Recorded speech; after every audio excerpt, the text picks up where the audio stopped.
Night Football, baby. We're here.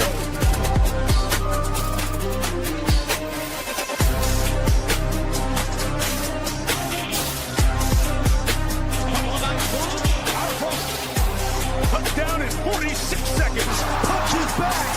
Touchdown.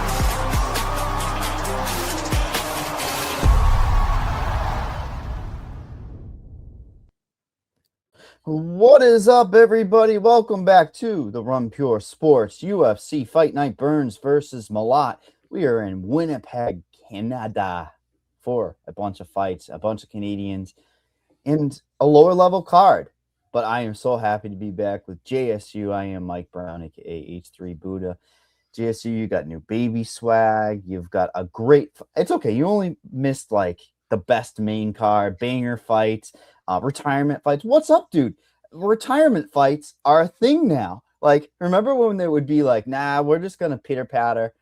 Nate Landwehr said, nah, here you go. Silver platter, Cub retirement fight, but awesome heavyweight fight. Legendary, right? I mean, it literally was a legendary significant strikes thrown type of fight. And it takes two to tango, guys. Curtis Blades, I didn't think he had the durability.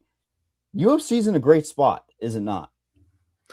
It's definitely in a great spot. I mean, great to be back. I can confirm, Slappy, that this is not happening. A couple of the wife is still recovering. Everyone's recovering, but there's none of that right now going on. I guess unfortunately for me, but it's, you know, it is what it is.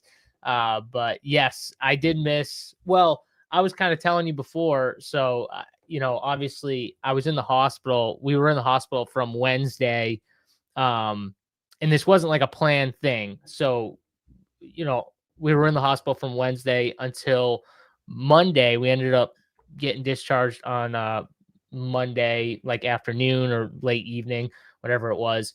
So I was in the hospital for a while, and I told Mike, I go, it's the longest I ever went without like playing DFS, watching sports, but the only sports I watched the entire time was 3 fights on the card.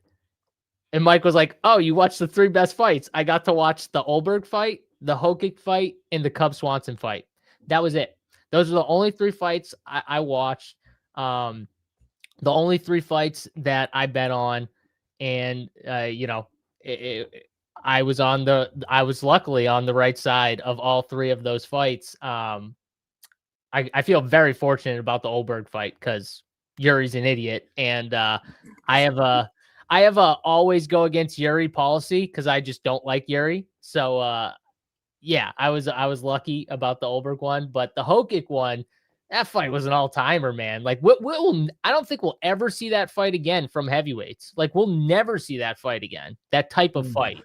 What does it take? I mean, it honestly is silly to say. It's 2 wrestlers. It's that wrestling base that ends up resetting on the feet. And it's just, I mean, I can't think of it. You'd have to go backwards, right? It would be like, Stipe couldn't even do that type of volume. Think about some of the champions we've had. DC, I mean, maybe after, you know, a good cardio session, I don't know. It's going to take a wild situation for that to happen. But what do you think about Josh Hokic, man? Josh Hokic in an ambulance. Donald Trump sarcastically says, why is Derek Lewis not on the fight card? Yeah, and favorite fighter, yeah. Favorite fighter. And everybody thought that. I did place a bet on Derek Lewis plus 150 offshore. You know you can't place these in regulated places. But I'm like, he's a lock to be on it because Trump. And I'm like, all right, already ripping the ticket up. Like, I lost this. And then I'm like, why is Derek Lewis's face in front of the White House on a Twitter post? And then they're like, they made the fight while Josh Hokic was in the ambulance because Trump wanted Lewis. Lewis said, I'll accept anybody. Obviously, Hokic accepts. That's going to be an interesting case, is it not? I mean, what are we, 2.5 months out? Yeah, I mean, and honestly, he should have gotten the fight. Like Josh Hokic. Well, I'm not even talking Derek Lewis. I mean, Josh Hokic, for what he did against Curtis Blades, and honestly, shout out to Curtis Blades too, because like you said, it takes 2 to make that type of fight. But he deserves every bit. I know people don't like his shtick or whatever. They don't love him. But fuck, he went out there and he proved it. Like, he went out there and he just said, we're going to bang.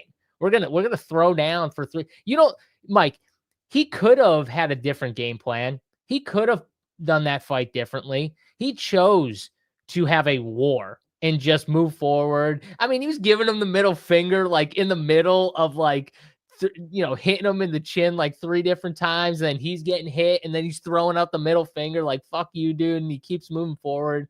That was badass. So I know people won't like it. People don't like him, but I mean, he deserves it. Honestly, he deserves every bit. He should get all the bonuses. I think he did get all the bonuses, right? If I remember correctly, he got all the bonuses. And I mean, UFC should literally be giving him as much as they can for that fight, because that fight was awesome. And Curtis Blades. Curtis, even in a loss, they should be giving Curtis Blades whatever he wants. They'll give him a cupcake match up next. I'm almost guaranteed that Curtis will have something he can have a huge advantage, probably grappling. How rough is it, though, that we go from that card with so many bangers to this card right here? It's gonna be great. It's gonna be a great so time. Fun. One last thing, Josh Hokett, I believe I have offshore because I was clicking buttons degenerately. UFC futures. You know I did it, dude. I think I got to pull a ticket. I believe it was about a 125-1. I thought that they would strap a rocket ship to him. I believe I did it before the fight was booked with Blades. But think about, once that fight's booked with Blades, you know he's right there. Problem is, they're not turning. Heavyweights got no movement. Problem with light heavyweight, may I go on one tangent? Now we're fucked. So if you bet Carlos Solberg to be champion, cash those tickets now. Like, you win. You're going to have to wait until December 31st. But this is where you try to build out a portfolio on the futures, right? You look at this type of fight. I actually was trying to buy low on Jasmine Jasticius, right? She's a girl the UFC wants to get behind and long-term wants to build up. You look at the main event. What do you think they're doing? It's not necessarily for Gilbert Burns. Can he win the fight? Absolutely. Mike Malott is still there. I don't think he's the best in the world. Guy like Charles Jordane is an interesting case because he's such a 500 fighter that he's more of the entertainment value. So I wouldn't place a future, but I just want you guys to know that it does take exact circumstances to win these futures. You just want to get to what? GSU, probably November, December, maybe even October. And if you have a ticket with somebody fighting on that for the card, you can hedge out. You will automatically make money. That's what we're trying to do here at Run Pure Sports, is make money and get some big tickets. So God forbid Josh Hokett gets there. You bet your ass I'm going to be betting against Josh Hokett just to get some hedge equity. And you know who we want to get there. I think he does it every day. Who's our boy with his Argentinian flag tweeting out every day, I will be champion? I know who that is. That is Kevin Vallejos. Give him a shot. We want it. The people want it. International Fight Week are starting to get announced. Damian Penis. Penis is back against Cesar Almeida. That guy, rock'em sock'em robot. I'll tell you, we got some serious guys coming up. The dude Douglas, who was on a couple cards ago, I think he's someone. I was looking, I couldn't find a future on him, Mike. Like, I was looking for it. I don't know is he there? I never saw the name either. If you can find a future on him, I think he's very interesting. It might not be this year. It's probably a next year type thing, but he's someone to keep an eye on. Mr. Damian Penis is someone to keep an eye on as well. Those are there's some really good guys, but obviously Kevin Vallejos, that's the first guy we have on our mind, right, Mike? Because we got 5 figures on that man to be champion. So it's a beautiful situation if he even sniffs it too. I mean, you can place a bet and it can just give us the fight. I mean, just give us the fight. Like, if we get the fight. Well, two quickies, and we're gonna break down this ugliness. He's there at International Fight Week. That's what I was mentioning. He should be on that card. If he's not on that card, fighting up, which Gene Silva still not booked, if I'm not mistaken. That fight is there to be made. Winner of that fight fights for the title. It's right there. The stars are aligning perfectly. And the second thing is, you talked about those guys like the Penis and Douglas, right? I laugh, but September, October, what they do is they open up those odds for 27. So those are the times that you go and look at those numbers that are buried down, and then you get a huge number on some of these guys. The books are just like, yeah, whatever. So in September or whenever they do it, Mike is always the first one on it. So Mike will let us know they're live, and then we'll go in there during one of these shows and we'll pick a couple winners, because we have to keep some of these guys' names jotted down. Got to remember some of them, because like you said, all it takes is one big performance, like Josh Hokett did against a real competitor like Curtis Blades, not like running through a guy, but you do something like that. The UFC just wants to catapult you at that point, just throw you up there. I had Khalil Roundtree plus whatever it is 150 to 1. I had it. DraftKings tweets it out. Everybody gets going, because that's one of those wild bets, right? But even though it was like minus 400 for Pereira, I could still hedge. I wasn't going to lose in that spot because it was going to be the last fight. So yeah, I love that idea of getting there. The Bills, you didn't like the middle finger? I kind of liked for the fight, for how the fight was going. I actually thought the middle finger was like kind of funny to me, just because of how much of a war it was. And in the middle of the war, he stops to just quickly tell him, fuck you, and then goes back to a war. It would be different if they were just like wrestle fucking each other, and then when they stood up, he'd just give him the middle finger, and then it was more slop. Like, I don't know. I thought the middle finger was cool. I thought it. And he no-sold it. That's the thing. If he sold it, it might have been a different situation. But he, in our wrestling terms, WrestleMania week, best week too, by the way, with these 2 nights. Sell that. That makes you even better. Curtis Blades did the right thing. Chris putting in some work last week, said he came in second in the $3 on DK. Got to keep it going tonight. Good luck, Chris. So hopefully you go back to back. Maybe a first place, maybe not second. Maybe a first place for Chris in the works. Yeah, it does bring back these vibes. Honestly, it brings back a little Diaz type of, but that's what he's going for, right, Mike? Like, that's the shtick. That's the Josh Hokett thing. He's like pulling a bunch of things that kind of he thinks might work, and honestly have worked for him. And Dana's even said it's not like I like what he's doing.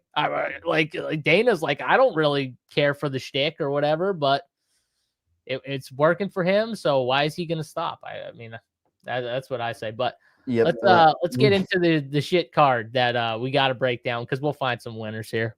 Is there a shit card? I don't know. We start off with a super late notice fight. This one came out of nowhere. No necessary reason for it, but we have Siraj versus John Yannis. We have Siraj coming in at a minus 258 on DraftKings Sportsbook. Comeback on Yannis is a plus 210. We have a total in this fight at 2.5. It's slightly flip a coin, a little bit on the under on DraftKings, minus 120. Give me what you think here. I don't know either of these assets. And usually if you just go to a late notice, you're going to see somebody that there's a reason for them coming in. There's the Canadian love all up and down this card. Yannis, I remember being kind of like enhancement talent. 9-4. What are we doing here? Like, why are we got a 9-4 guy coming into the UFC? Regional guy. The Siraj more of the Canadian asset here. It's 4-inch reach advantage for Yannis coming into this one. Clearly no stats for us. Yannis fought Bashi on the Contender Series. And what did Bashi do? He rolled him up. I mean, that's what's going to happen, right? So when you're looking at, pick 6 for right away on the fantasy points, that's going to give you an idea of where the commodities we're dealing with. 86.5 for Siraj, and Yannis comes at a 54.5 expected fantasy points. Well, obviously only the over on the dog. Blindly, this is one of those slates where like I got to plug my nose and make some type of like lineup building decision, and I tend to plug my nose on my optimizer, and Yannis is coming in my lineups. I don't love it, but it opens things up from the likes of a JJ Aldrich or a Croin Silva, some of these women's fights have some very small floors. I think buying into an unknown ceiling with this Yannis and Siraj fight is kind of an interesting play on this slate. Yeah, I definitely like the under in this fight here. I think this fight is going one of two ways. Yannis is someone who has struggled to stop takedowns at times. And I think here against Siraj, he's going to see Siraj go for a heavy takedown kind of game plan. He does have takedown, Siraj. He does have grappling. And I want to be clear, too. Austin Bashi, who Yannis got rolled up by pretty quickly, Siraj is not that type of guy. He's not that type of, in my opinion, relentless wrestler. Like, he doesn't have Austin Bashi's like really good from that standpoint. If he can get his wrestling game going, like that was a perfect matchup for Austin Bashi to just roll. But Siraj does have the abilities to still give Yannis problems. I don't know if he's at that level though of Bashi in terms of the wrestling specifically. Maybe the grappling, he's right up there, but the wrestling, Bashi's definitely a level ahead of him. But I do think that's his game plan. So for DK, from the fantasy standpoint, Siraj is going to have the upside with takedowns, control time. We always lean wrestling in terms of DFS. So I think he is maybe the slightly better DFS play, but I like both guys for DFS because I think the way this plays out is either Yannis gets taken down, controlled, maybe taken down a couple times and then controlled and maybe finished in the second or third round via like a submission or something like that. Or Yannis can at some point in the second round maybe stop the takedowns, and then the striking, I think he is maybe got the edge slightly, very slightly in the striking department here, and he does have power to hurt someone like Siraj, who's been knocked out. Just I think two fights ago he was knocked out. It was like a spinning kick. It was actually pretty sick by a guy who's older and stuff, has a lot of fights, Brando, on his record and stuff, but and he's not a bad fighter, but it was still a KO and stuff like that. So he can be put out, he can be hurt. That's why I think the under 2.5 makes a lot of sense for me as a bet, Mike. But plus 200 for submission on Siraj, plus 450 for KO on DraftKings. You can bet the Siraj by sub or Yannis by KO at minus 105. I think all of that's kind of like interesting looks on this card, but definitely a fight I want to be into for DFS. I'll be over on both Yannis and Siraj.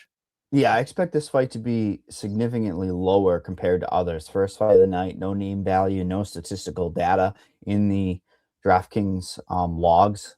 So Siraj at 30% expected from me, 20% for Yannis. I think Yannis will garner more ownership than the 20, just due to the fact of the range. Maybe, people end up going to Burns. Burns is going to eat more because of that money line value that continues to come down on him, right? Because where do you go for money on this slate? I feel like you can comfortably get up to Siraj, which isn't the worst thing in the world. Once you start getting a Siraj and a Barbosa or a Malot, that's where the decision-making comes into play. So then it's like, you have to play Yannis and have an exact outcome, right? I don't know if win equity is necessarily, even on a smaller slate like this, the best thing in the world. Here's an interesting look too, because Coffee and Breakfast just put up Siraj over 1.5 takedowns, which I do like. If you go to the SGP on DraftKings, you can go Siraj over 1.5 takedowns and then Yannis by KO and get like plus 900 for those two things. Because I think that's like a realistic possibility. Most significant strikes. Is that negatively correlates it with him blow it up. So you don't, then you cover the winner. Who most significant strikes? Yannis, maybe. I'm just trying to cook up a bigger number. I don't know if they have that on the SGPs. Do they have that? Sometimes they don't for the lower level fights. That's the problem. I don't see most. You can take them for like 40 plus if you want, or 45. Yeah, I also like Coffee saying under 2.5. These are late notice guys. This isn't a fight where you had both of these scheduled out for, June fights or something. This is like a legit, come to the UFC, have your debut, and good luck, right? Legit. Good luck. I don't know why they did it. Like, it's just so last minute. It seems like, what's his name? Ali had his name in a lot of these fights. I got to be honest. He he's in with the Canadian scene for sure. But we go from that ugliness, right, to, would you say, a dark horse of the Contender Series? I mean, Mark Vologdin, man, that guy was just banging last time against, what was it, some lower level guy. Is it considered a dark horse when you have like one of the greatest wars in Dana White Contender Series history? I do, because think of how many people came off that like year, right? Like, I think they came in spots where it was, well, here, back to my case. He's facing John Castaneda. He's not facing like the lower tier enhancement talents. He's not facing a John Yannis. You know what I'm saying? He's facing a guy that's a bona fide 50-50 type of fighter in the UFC that has paths all over the place. John Castaneda, a dog coming into the week, now minus 150 basically on DraftKings Sportsbook. Come back as a plus 125 for Mark here. Yeah, I spoke to it there to lead it in. It just seems like there's so many more tools for John Castaneda. It seems like Mark is a volume striker. He hits hard. He does get hit very clearly, like that last fight. But I'm not entirely sure that Castaneda is going to have as much success with the grappling as maybe people think. Do you? I feel like this is a trap fight. I really, really do. Eventually, this money movement is going to hurt us. It's a very tough task for Vologdin, but I think he's got the advantage with volume striking on the feet, right? Like, I'm trying to break everything down. He probably can outstrike. Catch weight probably leads towards Castaneda, right? He wasn't going to make weight, so they just said screw it, catch weight. Didn't know if you caught that, but it's definitely something to consider. 6-inch reach advantage. He's kind of been a weight bully in the past, to be fair. But I don't know if Castaneda is going to be good on the feet and hold up. And I'm going to tell you why. He is absorbing nearly 5 significant strikes per minute. His output is 4.5. So he's actually got a negative differential on the feet.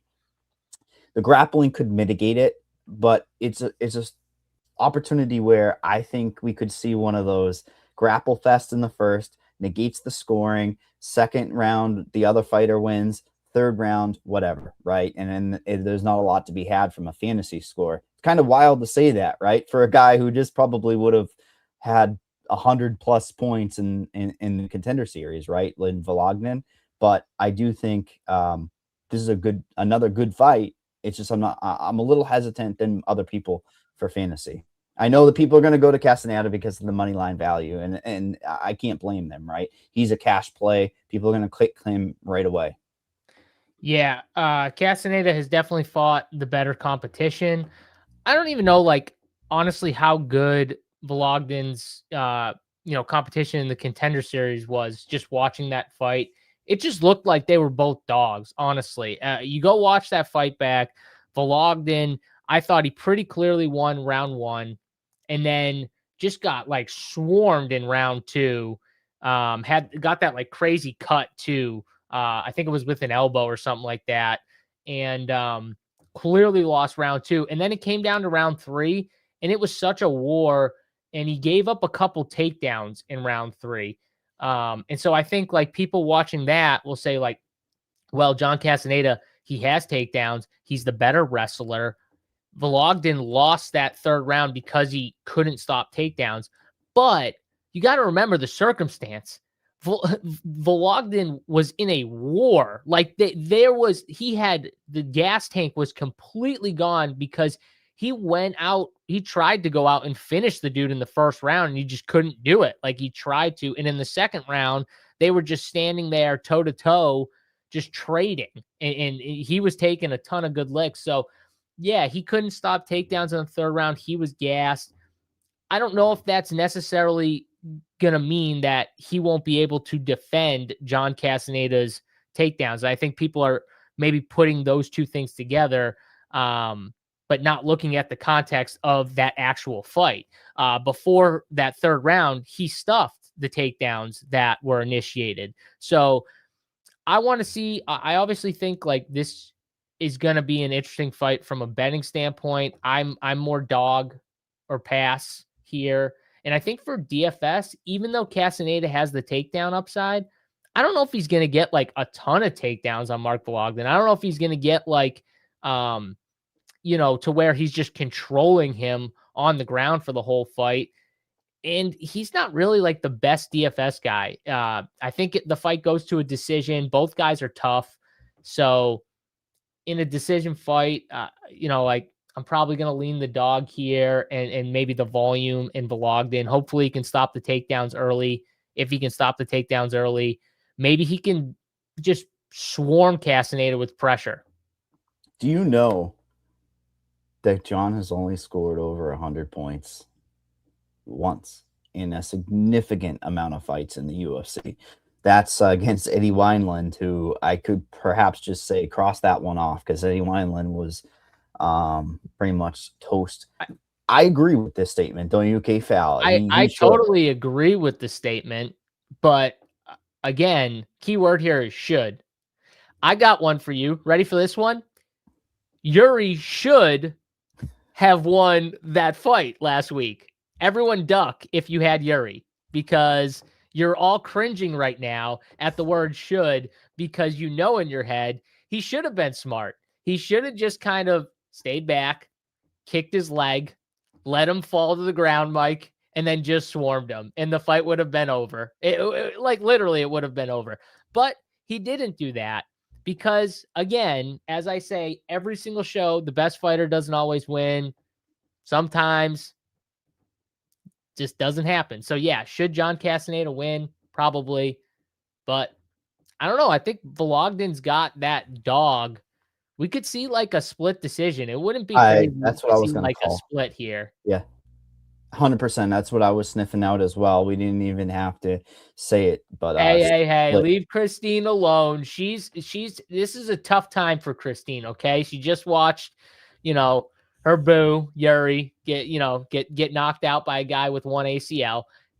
Leave Christine alone. Christine, don't worry. I have a sneaking suspicion that he will move up to heavyweight and try to chase Alex Pereira up there. I don't know why, but I just have a feeling he's going to try something new because he's kind of stuck there now at light heavyweight. But when you look at pick 6 wise, we didn't hit it for the significant strikes, but they're pretty low for that first fight, just so you know. 28.5 for both fighters. Yannis only has the over. Siraj is probably the play there, over 28.5. I kind of like that just because, if you do get top position, you're able to get what is it? 1 in every 4 strikes is significant if you're trying to go ground and pound. That might be the first leg for me if I can talk you into that, just because of money line, bigger favorite, right? Bigger on the card. Do you like that side? So you like Siraj over 28.5 significant strikes. Both of these guys are at 28.5 in the first fight of the night. Ooh. And I can't click Yannis if he's going to get taken down at 28.5. I just feel like the pace is going to be there, and there's the potential for move. And there's no takedown line, huh? Come on, DK, no takedown. Give us the takedown line. I know you wanted that, but there's nothing. Did. Hold on, I got to pull up. I just pulled up pick 6 here. That just seems like a tight line. I can get behind Siraj because I could see a little more striking if he can slow the Yannis. He even covers a second, third round when they're slower paced, right? Yeah. There could be just that throwing out kicks, throwing out significant strikes. I kind of like that. Honestly, he could get 28.5 in a round. Like literally, we can't have Yannis get rolled like he did against Bashi like that quick, which I don't think he does. Think so either. I don't think he does. So I don't mind that. I don't mind that look here over 20.5. I think you know what the next call is going to be, and I hope you do for the Castaneda. There's money line value on -150. His fantasy points being 62.5. That is value. You're getting the favorite in the fight -150, which is equivalent to something like, without me doing the math, what is that, 58% maybe? And I mean, he's got the grappling. It's not like you're going with a pure striker. That one can blow up in your face, but there is value on that 62.5. I literally pulled it up, and I knew that was going to be the first thing you were going to say. I'm sorry, I like value. I'm a value boy. We can click it for now. Let's see as we go. We'll click it for now. Because we're going to be clicking all the buttons on the next one. JJ Aldrich versus Jamie Lynn Horth. Fight of the year, -180. Jamie Lynn Horth at home versus JJ Aldrich at plus 150. How many times am I going to bet on JJ Aldrich? And it's like, this girl just doesn't do anything. And I mean, I've actually legitimately bet on her against, lower tier competition. And she just herky jerky movement. It's somewhat of a mirror matchup that's just going to be ugly. I think the hometown girl in Horth has a little bit more of a dog in her. I worry about her getting hurt. She always, not hurt, but damage to the face. Both of these girls are definitely prone to absorbing a significant amount of damage. Ugly. It's just super ugly. Fantasy X the shit out of it, I think, because it just should be a stand-up fight at distance, perhaps, because Aldrich typically does that. It's probably on Horth to push it, right? Push the pace, be in her face if she can be. Light up some combinations. Unless you see some type of grappling or huge advantage here, I think it's a coin flip fight. I think you're going to have the spot where it's minus 180 on Jamie Lynn Horth just because she's at home. Yeah, I think these girls are pretty close, in my opinion, just looking at who they fought, who they beat. But both of them are solid. I don't think, like, as you get into like steps up, they'll probably both be losing as they kind of step up. But right here, this fight, it just seems off. Like JJ Aldrich, I know the line's going in Horth's favor. It's minus 180 now, so it is moving a decent amount in her favor right now. But I feel like this is closer to a coin flip fight. If you go back and watch the Andrea Lee fight, JJ Aldrich looked pretty comfortable on the feet. I thought her striking looked pretty good. And I don't know. I think this fight could end up being, there could be some home cooking here, but I think obviously this fight's going to go to the cards. Both these girls are pretty tough. And I kind of like an over on significant strikes with these girls. I mean, JJ at 46.5, the more. I think this is a mostly striking fight because JJ, she does have takedowns, but her control's not like amazing. So I think even if Horth got taken down, she probably can get up. And I don't think she's going to force the wrestling, just like her last fight. It was actually Andrea Lee who was forcing the wrestling in the last fight because she was getting lit up by some of the combos from JJ Aldrich, honestly. So, yeah, I think this is 15 minutes of striking, kind of lower women's MMA. And I would bet the dog in Aldrich at plus 150, and I like the over on Aldrich significant strikes here. That's so scary to say, is it not? I mean, the good thing with her is that she does throw 74 significant strikes. Veronica Hardy, I don't even know that there was nothing there. 27, 65, 47, 49 in a loss, getting doubled up. There's an opportunity for her to get there. Absolutely, in a decision. So I don't hate that call. And when it's closer to a 50-50, I mean, you and I kind of have to blindly take the dog, do we not? It's scary because the hometown cooking is definitely possible here. I think Jamie is the better fighter, but sometimes the number dictates it. And, this is a spot, even if you do bet Aldrich, don't hesitate to bet on Horth if she gets plus money. I mean, it's an arbitrage type of situation. The one thing I don't like about the significant strikes is Horth does have good striking defense. She's got almost 4 significant strikes, output per second, 2.5 absorbed. So that's kind of, I'm not going to say elite, but pretty strong metrics that she can stop the significant strike. You use elite and Jamie Lynn Horth in the same sentence. I heard it and we're clipping it. Yeah, please. Please do it. JJ Aldrich, super tough click on fantasy because you're going to need everything else to go right. She's 15% owned, I'm guessing, on this slate, and she just doesn't really score all that well. Horth, on the other hand, is going to be the lowest owned favorite. Do you think there's any merit to it? You and I like sniffing out when you have a low owned type of play. I mean, I think she might be below 10% on this slate. Horth, 8,900, super tough to compete with Siraj, who we talked about. Nalo is going to get a ton of ownership, and then everybody above. But she's like, she's got a home game, I guess. It would be the reason. Yeah. Easy to match the field at 10%, and probably going to make yourself kind of unique with playing her for sure. Yeah, I mean, it definitely make yourself unique in DFS. 8,900, like I can't click it, Mike. I can't click the button. I honestly don't want to click either of these two, to be honest with you. Yeah. But they're both going to be low owned, so that's not like really saying anything. Man, what's the upside? Like what? So like, what do you need from Horth? Because I don't think you're gonna get like the wrestling upside, right? Clinch against the cage and 100-piece combo. Yeah, and I think Aldrich good enough to like not just get totally controlled like that. Is she still with Pat Barry and Rose? Please say no. I mean, that's I'm not get a 100% new sure. team. Yeah, it's not pretty. It's not from start to finish on this spot, but definitely we sniffed out potential dog play for betting purposes. Fantasy wise, probably not going to exit out, but definitely not a fight I'm going to be jamming in. But I will tell you a fight that I sneakily, God damn it, might be jamming in is Daria Zhelezniakova versus Melissa Croin. Melissa Croin at home, quote unquote, minus 135. When I say that, guys, listen, I know I always get, what is it, the Australia, New Zealand. Oh, there's so many miles apart. Come on. I'm generally speaking. Home game. Melissa minus 135 favorite. Zhelezniakova plus 114 on DraftKings Sportsbook.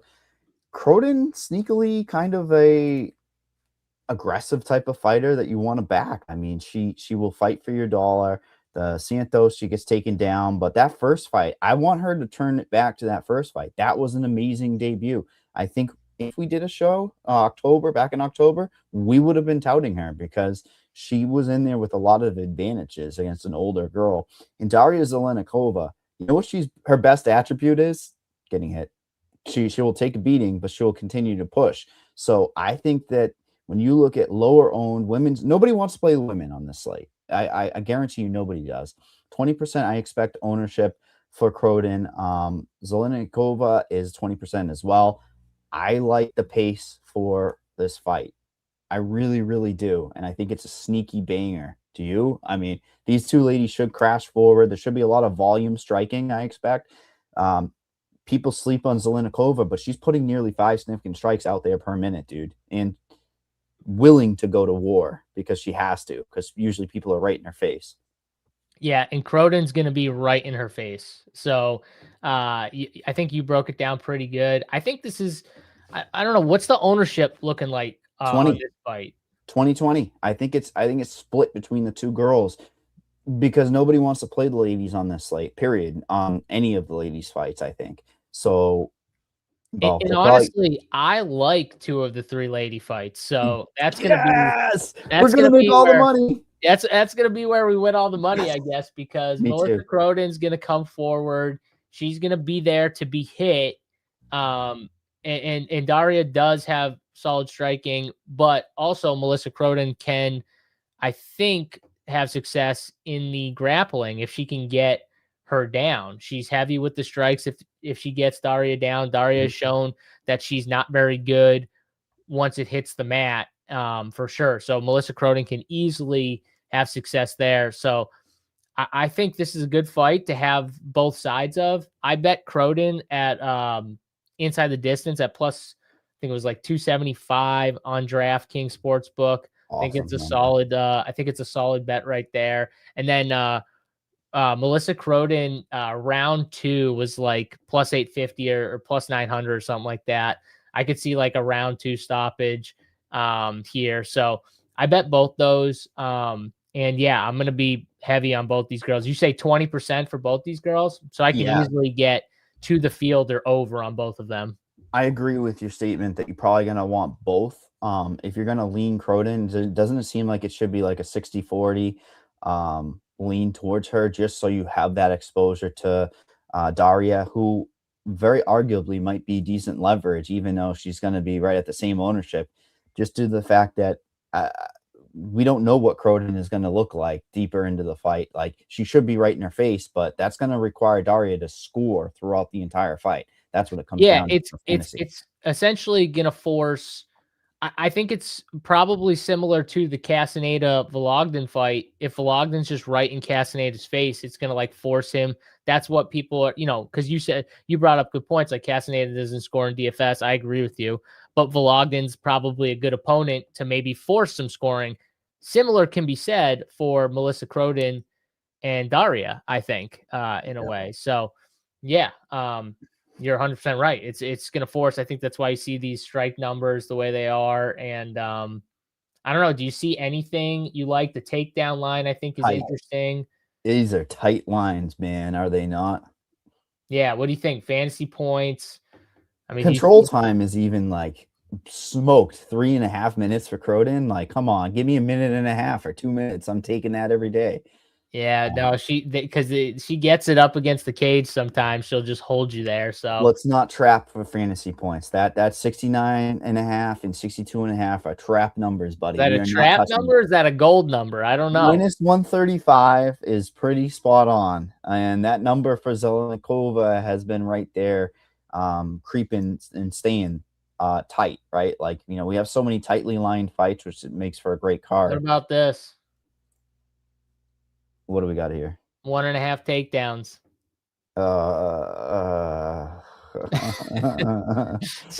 Sounds like I like it. I like it. I like it. I like it. She's been taken down. Montserrat Rendon took her down 3 times. Aline Perez, who gets her out of there in the first, gets her down twice. Mike's gonna learn. Mullins. Mike's gonna learn. All right, yeah, it's a sign, is it not? It's a sign. And we're going just a Canadian flavor up and down already. So yeah. I don't know. What do you like anything here, or do you want to stay away from it? It sounds like you're. Well, I would stay away. I think they're tight lines, and I just think that there's a world where it's not good. Let me look up what the line is right now, just on DraftKings, just to give an idea of what the takedowns are for Croden, because I like my value, and if there's value, I'll absolutely take it. No, they start the ladder for 2 takedowns at +140. That is very reverse value there. That is not good. That is just not go bet it over. Go bet it over there. Yeah, exactly. And while you're at it, probably ladder it if you think it goes deeper. But that's up to your. I don't necessarily want to ladder that one. There's going to be a ladder. The problem with the ladder is I think if Daria gets like flat on her back, she's gonna be struggling to move. Like she's gonna be struggling to get up. This is so silly to say, but Melissa Croden doesn't look physically imposing. Like she doesn't look like the girl that's just gonna friggin' hold you down for like 10 minutes. I don't know. No, yeah, I think it's more against Daria than it is Croden's like got amazing control or anything like that. Damn it, you're gonna make me take that 69.5. So we've got 2 plays that are iffy right now. We got the the Castaneda, and we got the 69.5 for Croden. Okay, so you and I both like that right now. We have to. I like Croden just as much as you do for fantasy points. It'd be silly not to. But what did I talk about ladders? I'm going to be touting a ladder to the goddamn whole entire world and screaming it, because we have Gokhan Saricam versus Tanner Boser. Tanner Boser coming back into the UFC here. He is definitely a dog at home, a +124 dog. Gokhan Saricam, a -148. I'm not super high on Saricam. This is not a play for him to be the best in the world. This is a fade on Tanner Boser. Tanner Boser, definitely a lucky guy to have so many fights in the UFC, a majority of them being losses. He gets caught after a win against Alexa Kamor. That was an interesting one back in 23. He has one more fight. He wants to fight in the UFC or nothing is essentially what he was being told or telling people. So they give him a ring. They're like, hey, we need enhancement talent for a Canadian card, and you're a Canadian guy. Why don't you get back in the UFC and get your paycheck? Gokhan Saricam coming in off of, the Bellatori, the PFL, whatever they're calling it, right? He bounces around from those types of situations. Not the best fighter in the world. Well-roundedness, I would say. He has the ability to go for takedowns. That's where I want him to go. I don't look at him as a straight-up ground and pound, get you out of there, takedowns at will, but he will go for them. And Tanner Boser, I swear to God, this guy is coming in for a paycheck. I'm sorry, JSU, but there's certain situations that it's like you're out of the UFC, you're a near 45 fight veteran. What is his takedown defense? 63%. That's not the best in the world. I think there's a direct path for Saricam to take him down and really kind of, the more I dug into this, I think he's the guy that could blow up a slate.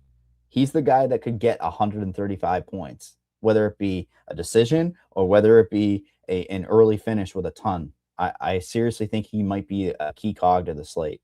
And if you're going to tell me you're going to take a shot on Boser, I'm not going to hate it because he has to strike. It's just he's not even that much of a power striker. Yeah, he's not. He's not. And the wrestling is definitely going to be on the side of Saricam, however you say his name. So the one problem I have with this fight is both fighters aren't very good. And when I see, the dog and he's fighting someone who I just don't trust, I like, do I just dog or pass this fight? I like the idea of takedowns though. Saricam can get like 3+ takedowns is like plus 175. I think that's in the realm of possibilities. I do think this fight probably goes to the cards. It sounds like you have more optimism of a finish. I don't know about that. And I just don't think Boser gets up well at all. And if he does, it certainly helps your floor for the scoring purposes on fantasy. But regardless of that, I think there's a world where it's just a lot of pitter patter once he's in top position, which just compounds your scoring tremendously. And, Tanner's just constantly embracing the variance in fights. I think that's a big thing that I'm playing in. Oh, I love it. I love it. We got coffee coming in with a take Boser plus 3.5. I guess if it goes to a cards, that means it should be more competitive, right? Should be the word. Yeah, I mean, I took the decision prop, just the fight to go to decision at minus 115. So that's kind of what I did with this fight because I don't have a strong lean. But like, Mike was talking about takedowns. I don't mind that. Saricam has takedowns. The one fight he lost recently was just to a Russian who had better takedowns, who was just better in that area. And he just got wrestle fucked for 3 rounds and couldn't do anything about it. Like, he could get up at times, but like he just couldn't get away from the fence or the wrestling or anything like that. So he ended up losing that fight. But, I don't think either of these guys are that good. So I don't want to have like a crazy strong take for DFS. The upside is definitely with the wrestler Saricam though. You want a crazy number? You want to, I know you and I actually legitimately just said this, so I'm going to speak out of both sides of my mouth, and you hate when I do that, which is, you should hate me when I say this, but Saricam by submission is double digits. Did you know that? Like, he is predominantly a striker.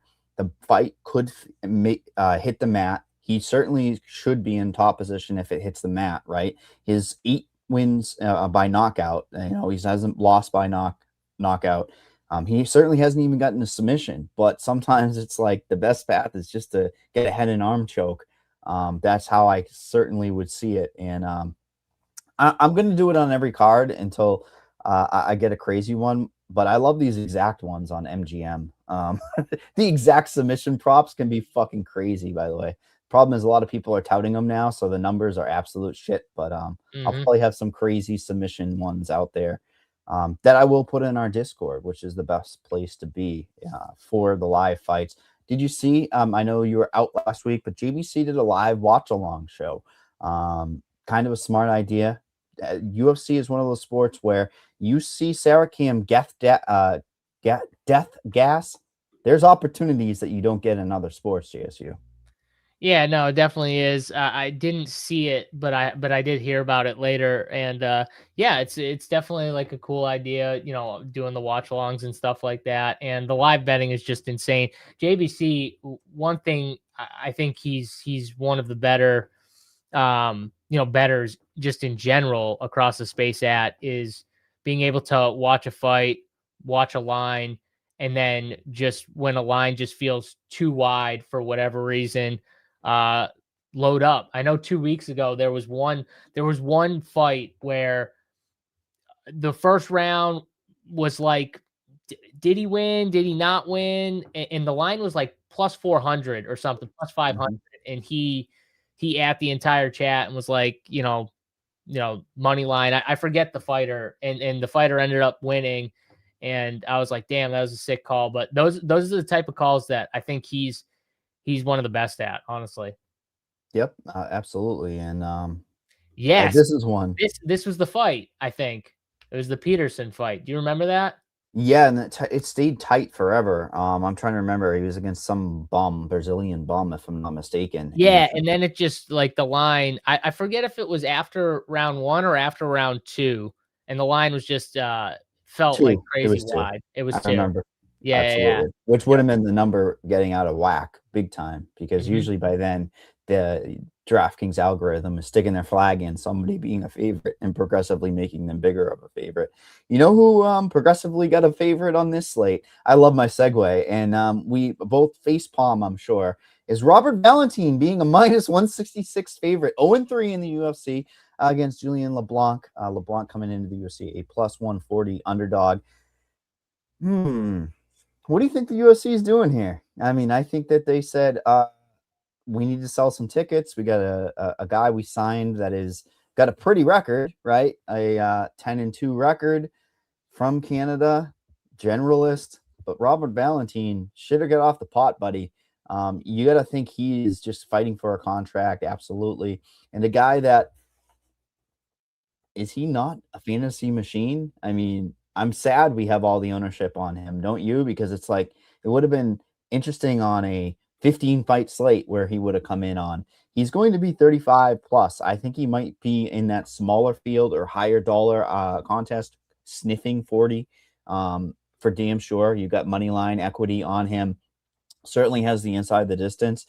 When you look at leverage situation, I mean, Leblanc is in a beautiful situation. If you think he can win by a finish against an 0-3 guy who knows about his durability, I mean, he's lost to Atiba. Let's cross that one off. Torres Finney, that was one of the more uglier fights, was it not? 8 takedowns against Valentin, but he still outstruck him. Ryan Loder, a guy who is maybe out of the UFC already, able to get a takedown, but doesn't do anything in that spot. This is ugly.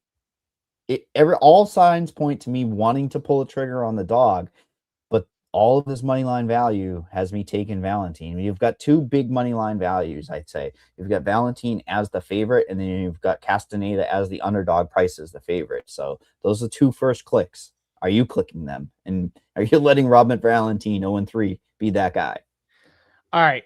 So I do think that Valentin is the rightful pick here, the rightful favorite. Obviously, he's 0-3 here. But just looking at those 3 losses, and just hear me out for a second, right? Robert Valentin wants to get to grappling. That's what he wants to do. He wants to get to his grappling. These are the first 3 guys he's faced in the UFC. Ryan Loder, better grappler. Just he's better. He's better at wrestling. He's better at the things Valentin wants to do. He's better than him. Torres Finney has the wrestling to negate the grappling. He's just better in that aspect. So, is what it is. And then Atiba, who's just an absolute freak. So like he hasn't got the greatest spots to show off, and it makes sense to me. 0-3 makes a lot of sense just looking at who he's fought. You know what I mean? This is a spot where I think he's going to actually have the edge in both the 2 categories he needs to, the wrestling and the grappling. I think he has the clear edge. And I think Leblanc might have the edge on the feet. But if this goes to the ground, Valentin is going to be very live to find a finish here, or maybe control him for good parts of this fight. I don't think Leblanc is like very good or special in any way. So is Valentin not very good either? Yes, 100%. But does he have a clear path where I think he's the better fighter finally in a fight? Yes, he does. So I'm going with him. I think obviously the submission is interesting, but decision at plus 550, Mike. What if he just can control him for 2 of the 3 rounds? The movement is saying otherwise. DraftKings Sportsbook right now on fight odds here has plus 110. Plus the best number out there is inside the distance Valentin. I like looking at those inefficiencies, so I like that. But Well, you know, because average, he does have that clear advantage, like in the yeah, grappling. yeah. I mean, it's once he's down there. LeBlanc, do you know the story on LeBlanc? Have you been up to date on why he's here and whatnot? Tell me. He sells a fuck ton of tickets in Canada. He's a regional guy who every step up he thought he was going to be, you know, UFC talent. He goes to a gym. He always gets beat in the gym, according to multiple people that have been around him. And he's just one of these confident, pompous, cocky type of Canadian prospects that just thinks he's the king shit. But look at when he's moving up. Joel Ballman is not the top guy in the world, but he gets a loss against him. The Lapalus is the brother. Remember, was it Taylor Lapalus's brother? Yep. Name value, loses there. Lapalus, do you know what his record was? 15-11. He's a journeyman. Both journeymen, back-to-back losses. Ballman was a journeyman as well, to be fair. He's fighting these guys that are 2-1, 6-4. You know what he's coming into the UFC off of? A 6-9 guy. You know what I'm saying? This is a guy that has had a silver platter. He can sell tickets. They were supposed to go to like Ottawa or one of these other Canadian provinces, right? And he was supposed to sell out that place because that's what they wanted him to do. Well, guess what? Whoever it was, Ottawa makes the NHL playoffs. The other place makes it, so they can't get him close. So they say, fuck it, let's just put him on this card, right? Like he's still in Canada. That's why he's on this card. You know, I like to break it down every aspect. Sometimes you just have to laugh at how some people make it to the UFC. Makes me like Valentin even more. Look at that. And yeah, you just start uncovering it. Right? I guess so. What do you kind of push up more? Do you push up like winning against lower level competition or losing to clear better competition? That's what we got here. One fighter is losing, but it's to much better competition that would roll LeBlanc, and the other fighter is winning against much worse competition. I think the higher level of competition wins out long term, and due to the fact that you should do the damn thing. You're going to be going into that fight as a commodity against a lower level competition is like a -1,000 on a regional scene. You know what I'm saying? You got to go in there and do it in the first round. Don't even get to the second round. You should be smashing. So like when you look at the Finney fight, right? There was fight in Valentin. Finney is a tough fight for anybody when he's got that offensive wrestling. And I think he's in the United States, but you know, I'll break Finney down the next time we have to hit him. Good movement. I've been talking about eventually this line movement is going to be poor for somebody, but it has been good this year, right? A lot of good movement. Valentin surely opened up, what do you open up as? Offshore, that number never existed. So DraftKings is showing a -125 and just straight down to -166 for him. There's been no resistance. What do we think here? What do we think? What do we think? What do we think? Oh, you mean like the 67.5 at -165 for the grappler, for the guy who could get there? I think that or significant strikes less than. If he gets to his grappling, no. They're gonna give LeBlanc a leash. Okay. See, do you know what I mean? Like if he's on the mat and he's getting a bunch of punches, I'm gonna sidetrack it. I don't want to sidetrack, but PFL there was like I don't know what the hell it was, a Russian guy that was -700 that Big John gave one of the biggest leashes to. He was knocked down twice in a round by Tyson Pedro. Oh, I watched that fight. Yeah, I watched that fight. So, but tell me the fix wasn't in. I mean, I'm not being rude, but it's like -100. There's sometimes where you know the UFC or the refs, you know, they have their leans and so you know, and then do you see after the fight, Big John goes up and taps him on the back. Now, I'm not saying shit about that, but I'm saying that's like good job, buddy. You won the fight. You know what I mean? Like it's just the optics sometimes. Yes, I'm just saying this is that spot where you don't. What do you think? Do we want to take? It's Valentin fantasy points. That's correlated -160. All right, you got 30 points. Are you telling me he can't get 38 points over 3 rounds or a finish? Come on. That's essentially what you're saying. If it gets to 30 points for the win, you like him by decision, right? Well, I think at +550, it's an interesting sprinkle, but you know, I also know that if it goes to a decision, we might have some fucked up scorecards, and you never know what can happen. So he All might of his be fights have screwed. been. When they hit the cards, all of his fights have been. So there is a history of that. I will Meaning say I Valentin. had Josh Hokett by decision at plus 550. So I'm trying to reinvent the wheel. Yeah. It's certainly the weight class as well. All right. Like it's 185. They're durable enough. They can go. So That might have been a luckier hit than the Carlos Ulberg by KO hit after that. I might have had the purest run of luckiest hits in the world. You know what Yuri was live? It was up to that minus when DraftKings hits the minus 8500, and then it just stays there. So I think it's like 20-1 on the other side. You know, imagine if you were just like loading the boat on Carlos Ulberg as he tore his ACL and you like know it. I Unreal. Yeah, definitely. But the play there would have been just live bet the KO. They might have closed it though. Yeah, definitely. As long as he reads the scorecards wrong for my guy and they pay out before he fixes it, I'm okay. What is up with that poly market? We even touched on that poly market, Kalshi, whatever. They keep doing this. When are they going to be like, guys? We're losing everything, man. Just Bruce Buffer is costing us a lot of money, but I don't know if Dennis Bizookia is going to cost us a lot of money because he's back in the UFC here. As a journeyman against Mauricio Barbosa. Mauricio Barbosa, a minus 410 favorite. Dennis Bizookia, a plus 320. Debutante, I guess, would be a negative for Barbosa. I mean, Bizookia has been in there 50-50ing a lot of guys, but look at the wins, man. Connor Matthews is up in our regional scene from Boston area. He's lower tier. I feel like he's got a limited path for Bizookia. I think it's knockout or bust against Barbosa, who imagine that score for him in the Contender Series: 2 knockdowns, 35 significant strikes, first round equity. That would have been an insane score. That's a perfect situation when you get past that almost 4.5 minutes. I think the pace is clearly going to be here. A very easy click on the slate. Do you think it's a decision-making between Barbosa and the main event? I guess we can talk about that later, but I like the layout from a fantasy standpoint when you're clicking buttons. Minus 410, strongest money line.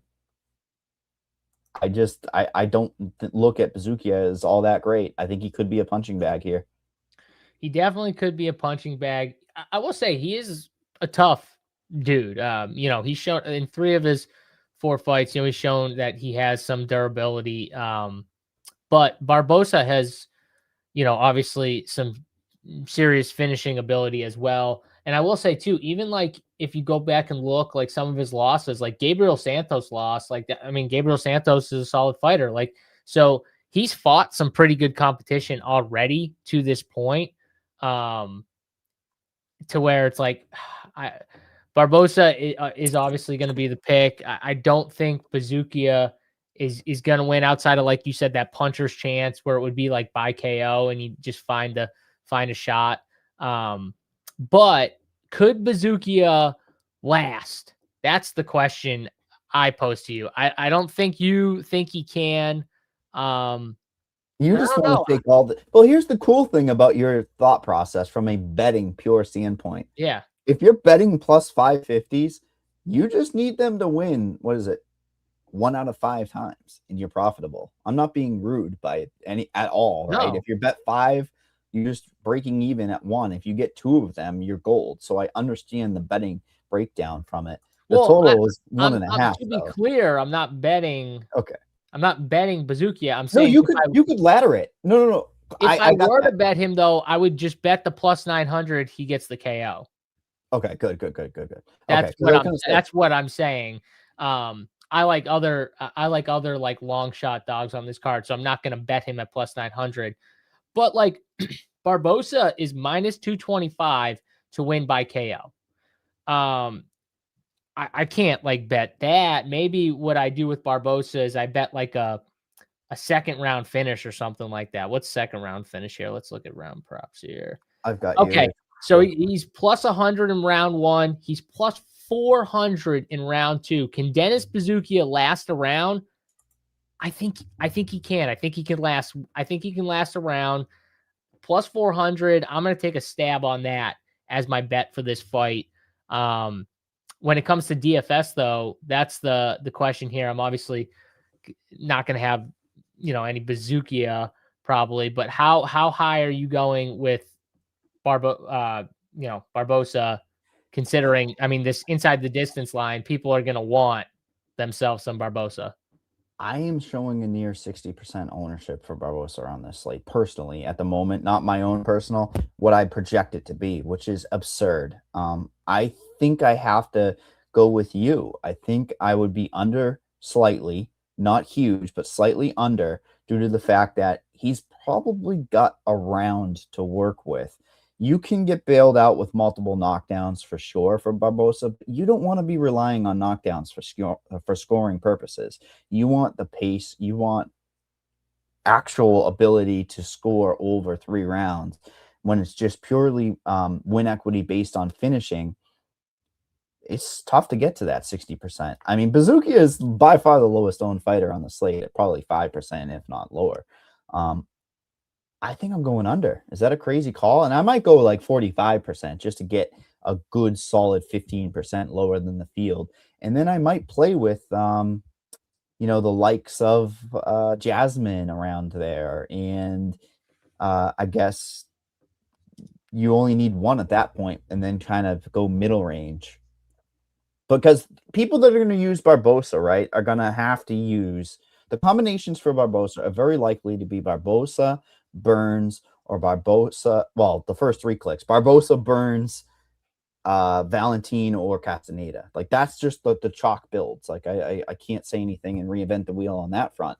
So how do you get inherently different? You try to get leverage on some of the higher owned guys. It's not like you're going to go against Barbosa here. You're probably going to click Barbosa. You're going to take Burns. Wouldn't you want to take somebody like, oh God, I don't even want to say this, but like Horth is like less than 10%. A Jasmine Jasticius. You and I both think 2 clicks from the women's fights might be the play here. I agree with you. Yep. But I think you get too crafty when you take 2 women without Barbosa. Does that make sense? Like, I think you're leaving too much of a ceiling on the table on this particular slate, right? I mean, Barbosa's coming in at 48%. He's going to be north. It's too easy of a click. It's so easy. And honestly, what else is up there? I mean, Malot, obviously, but then not much you're going to love. And it's like, man. I don't know. I'm gonna talk about somebody I love. 50%, I think, at the end of the day. You think you know who I'm gonna talk about that I love that's up above? That may have invented a choke just specifically to go against her opponent coming up in 2 fights? Well, now you gave it away. Yeah, it's okay. I got to give context clues. My bad. Yeah. I actually like her too. So that'll be a good talking point. But like, let's say Mike, if you're not on Malott, let's say you like Gilbert Burns, right? Yeah. You're not on Malott. The first click is Barbosa. You're not going to be way over on Barbosa, even if he's this high. Like, you're just going to get so much. Exactly. And it's, you talked about reinventing the wheel. We don't want to reinvent the wheel when the chalk is very obvious like this, because I think you're sacrificing too much in your lineups. If you go Burns and you start going with Jasmine and I'm not going to say Horth, just say Jasmine, Nalo, Siraj, like, you could probably build that very easily. There's just that extra ceiling, that perceived ceiling for Barbosa is multiple knockdowns, the equity in the first round. You're just sacrificing too much, because I think these other fighters are going to be like, what, plus 250 inside the distance? I mean, plus 300. You're sacrificing a lot of equity. So I'm under on Barbosa. I fucking hate it, but it's just more of a, how do I get different to the field? Yeah, I mean, I haven't run my lineups yet, but I'm probably going to end up under on him. But I know I'm going to end up a little under on Malott. So we'll see how much under, depending on that. Oh, yeah. And I wonder if you're going to be under on this fight as a whole. Gage Young versus Thiago Moises. Minus 166 for Gage Young. Thiago Moises a plus 140. You want me to blow your fucking mind? Let me get his age real quick. I don't want to speak out of turn. Do you know how old Thiago Moises is off the top of your head? I would say he's what do you think? Do you think I think he's older or younger? Oh, I guarantee you think he's older. I would say he's like 34. 31. How is Thiago Moises 31? He's been in the UFC so long. I was like, this guy's got to be like 34, like you said, at the like maximum lower end, right? I was Dude, like maybe he's 36. got like His experience is absurd. absolutely absurd. He's got, what does he have, like 30 fights on his record? Almost 30 fights on his record. Yeah, plus jiu-jitsu guy behind the scenes. You got to think he's training a lot of guys at ATTC, American Top Team as well. I mean, this is a guy that does not offensively wrestle. If I knew that he was coming in with any sense of offensive wrestling, I think I would pull the trigger here. And, this is just like a crossroads fight, which is fucking crazy to talk about for a Gage Young fight, is it not? I mean, Gage Young is so young in his career. He's got an opportunity to really pass a test here. I mean, this is a vet test 101, even though Thiago's 31. Thiago's faced the who of who, and he's been knocked out, last fight, which isn't a good look. He was durable up until the Benoit Saint Denis fight. Like, he really was. Gage Young is a guy who's green, developing in the UFC.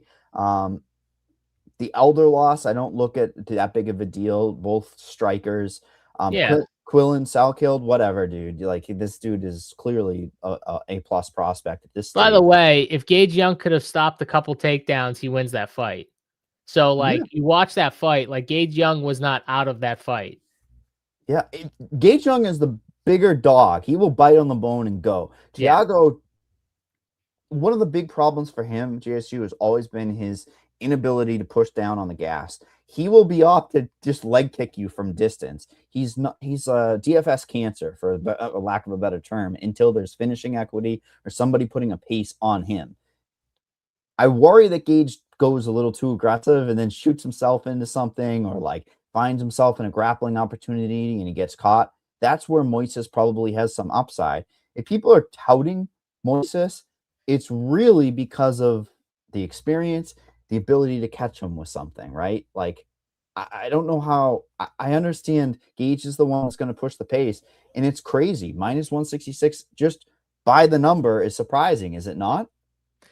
Yeah, it is. And I do think that Gage Young, as long as he doesn't do anything stupid, like you said, like shoot into, like force the grappling almost. Like, don't force grappling with Thiago Moises.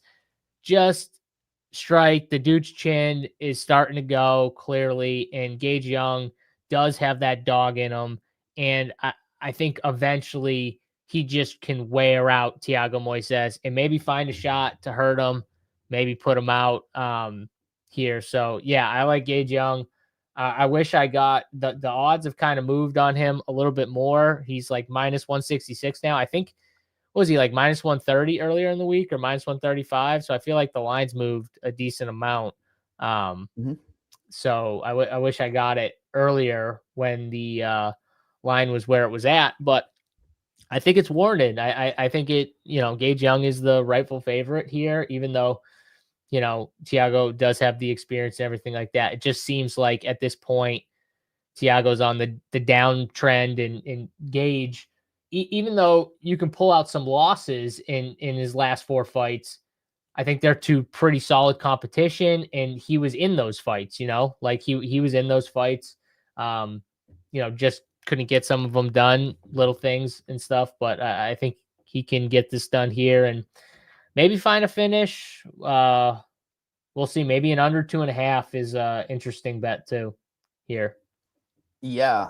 The inside the distance line is kind of surprisingly high for a guy who just got knocked out, right? Like in Moises, plus 275, best on the bookies out there, plus 250 average odds. That's what's out there, and DraftKings has it at plus 275. So if you think that's the outcome, definitely something you're going to want to touch. Moises been in there with the killers, but the gas tank is trash. Well, yeah, and he also doesn't do anything, so it's like even more concerning, right? Like, yeah, he sits at distance and gasses out. It's just like the pace isn't there for him ever. And I think that chin is just going to be right there for Gage Young to hit pretty much, as long as, like I said, he doesn't do anything stupid. So he could just find a shot. He could just find himself into a KO. An IQ test is what you're saying? It's kind of fun when you get those in the UFC. Yep. I wish I got him at -130. That's looking pretty good right now. I think the Yeah. line's gonna just keep moving in his favor. Do you like pick six at all here for this fight? Or I I can don't see think the I could. significant strikes going like this line could either look silly low or like way too high, depending on like He gets tripled up. Moises can get tripled up. That's the problem. yeah. It's not one of those situations where you can get doubled up. Gage just has that volume and ability to throw to keep somebody off of you. And let's be honest, Moises is not going to be on top of him trying to go. I mean, No. he might shoot a takedown to see if that's a hole in the game plan for Young, which seems to be. But if he defends one, it's just going to be get off. You know what I'm going to say. You know what I You like. could go with the aggressive knockout at 2x. You know what I'm going to say. I know what you're going to 63.5. say. Yeah, I know what you're What is gonna say. -166? Yeah. I mean, what you think that he wouldn't be able to score 33 points in a decision? That's essentially what they're saying. Which he'll be able to. So That's hilarious. Give me the under on Moises and then just like life savings on that. I number. wish we could get the under on him. I wish He could get to the second round and with one takedown submit him. I'm being a goof. But I'm just saying like that number is that bad. You know what I'm saying? Oh, it's bad. Yeah. I agree. Tell us about what isn't bad, though. Run Pure Sports, man. We are on fire right now. I'm seeing us up the leaderboard, DFS, winning betting slips. The Discord's on fire. Tell us about what we got going on before we Yeah, get I mean, to our NBA favorite. playoffs, MLB's been rocking. We had another couple guys with 5-figure hits in MLB hits last night. Casey Robb was one of them. Colby in there was another guy. Single bullet, too, for these guys, I'm pretty sure. One lineup, and but both of them, I think one was in the 250 4-entry max contest on DraftKings, one of the better contests, and I think the other was maybe the 121. I'm blanking on it right now, but they were single bullets here. No, that was the 40K MLB relay throw. The night slate was one of them, but single bullet in that one, which is a $15 contest. So we had one lineup in the $15 night main slate contest and hit for 10K. That was Colb's. And then our guy Casey Robb with the 10K hit in the 250 single bullets. I mean, what more can you ask for? Put one lineup in, Mike, cash out for 5 figures. Sounds good to me. You know what I've been doing? If I am too busy and I don't want to look at numbers, I pull up Run Pure Sports and I like to have educated button clicking. I'll look at the core plays. That's all you need to do. I mean, how much more simple could it be? You look at the core plays. We've got some of the best people in the world. MLB, I just look, what pitcher do I have a million times across all of these names? Because you've got quite an offering of people giving picks on that core plays. You pick off the best ones. You aggregate it basically based on what you see a lot of. And you're going to win profitable money long term if you're doing that. Because who wants to sit there and crunch numbers if you're out at a bar or if you're out eating or hell, hey, if you're with family, don't have the time. That's the point. You know, if you're someone, you know, you work until 5 or 6 or, you know, and then you're heading home and stuff like that. And you only have like 20, 30 minutes. Maybe you got a kid, wife at home and stuff like that. And you don't have a ton of time. You know, you should be able to pull it up, check out the core plays, the playbook quick, maybe the research hub that Stats created, a little MLB research hub, and build lineups right from there pretty easily using the core plays, the playbook. We're trying to make it as simple as possible for you. That's the idea. And hopefully, I think it's helping some people. And that's the goal, though. Make it as simple as possible for people who don't have the time to just sit there and look at stuff for hours and stuff like that. So let us help you. That's Run Pure Sports. We try to help you pick winners. And that's the goal here. So we're going to do it with MMA too. More and more tools are coming out too, which is great. That weather hub, woo-wee, the dark mode, my eyes are good with it. Love that. Fantastic. What we don't have to worry about is weather here at MLB. MLB. Certainly you do at MLB. UFC, you do not have to worry about weather. I will talk about weather at the UFC card. I think we got some trouble eventually because we're outside. Did you even think of that? Real quick, Mike, someone just sent a message in the Discord saying, I wonder if JSU would ever let his kid play soccer, in quotation marks. I think this is a pretty easy answer. All right. I think there's a pretty easy answer to this question here. Do I want my kid playing soccer, Mike? What do you think? Absolutely. Best base for cardio, gives them an ability to hand-eye coordination. Unless I'm falling for a trap here and the joke is over my head, which, you know what? Do I want my kid playing soccer? No, I don't want to go watch soccer. There's the easy answer, but the right answer is for the kid to go out and play and like Mike said, run around and I'll probably let him play soccer so he can decide for himself that soccer sucks, and then we can just go away from that eventually. You know what I'll do? My other issue is my wife was really good at soccer, and her sister played at Florida Southern college and stuff. So they were both really good at soccer. Their dad coached soccer, like high school soccer and stuff like that. So I married a family that loves soccer. So that's my other issue with the soccer thing. Yes, he's going to play. So hopefully then he can decide soccer sucks. Again, base, great base, right? You got cardio. They got, I guess, hand-eye with kicking, but that ends up being horrible to watch because they don't know what they're doing. And the last thing, J-Ruff said, I'm not a fan of soccer, but my son played this morning and I was locked in. Maybe I will be locked in. You never know. Maybe I went and watched my nephew play soccer. He's young. It's just, like 3 years old. And, it was fun to watch him run around, but locked in is different. Like my father-in-law would definitely be locked in. He'd be the one coaching, he'd be on the sidelines. He'd be totally locked in, giving orders. I don't know if that would be me with soccer, but I don't know. We'll see. You know what the play is? Sit Uncle Mike right in front. I'll fucking put the UFC fights or whatever you want, and I'll tape it to my back, and you get to watch whatever you want. Well, there you go. Or I could just use my phone, or I could just use no. You don't want to be that dad, like sitting there the whole time. That's a good point. Because what happens is they think you're taking pictures of the mums and stuff. What we will want to take pictures of is Jasmine Jasticius versus Carini Silva. Jasmine Jasticius minus 325 on DraftKings Sportsbook. Carini Silva a plus 260. Cupcake matchup. I think Carini needs to turn back the clock if she can have success. Remember when she came into the UFC, so fucking hot. Sub one.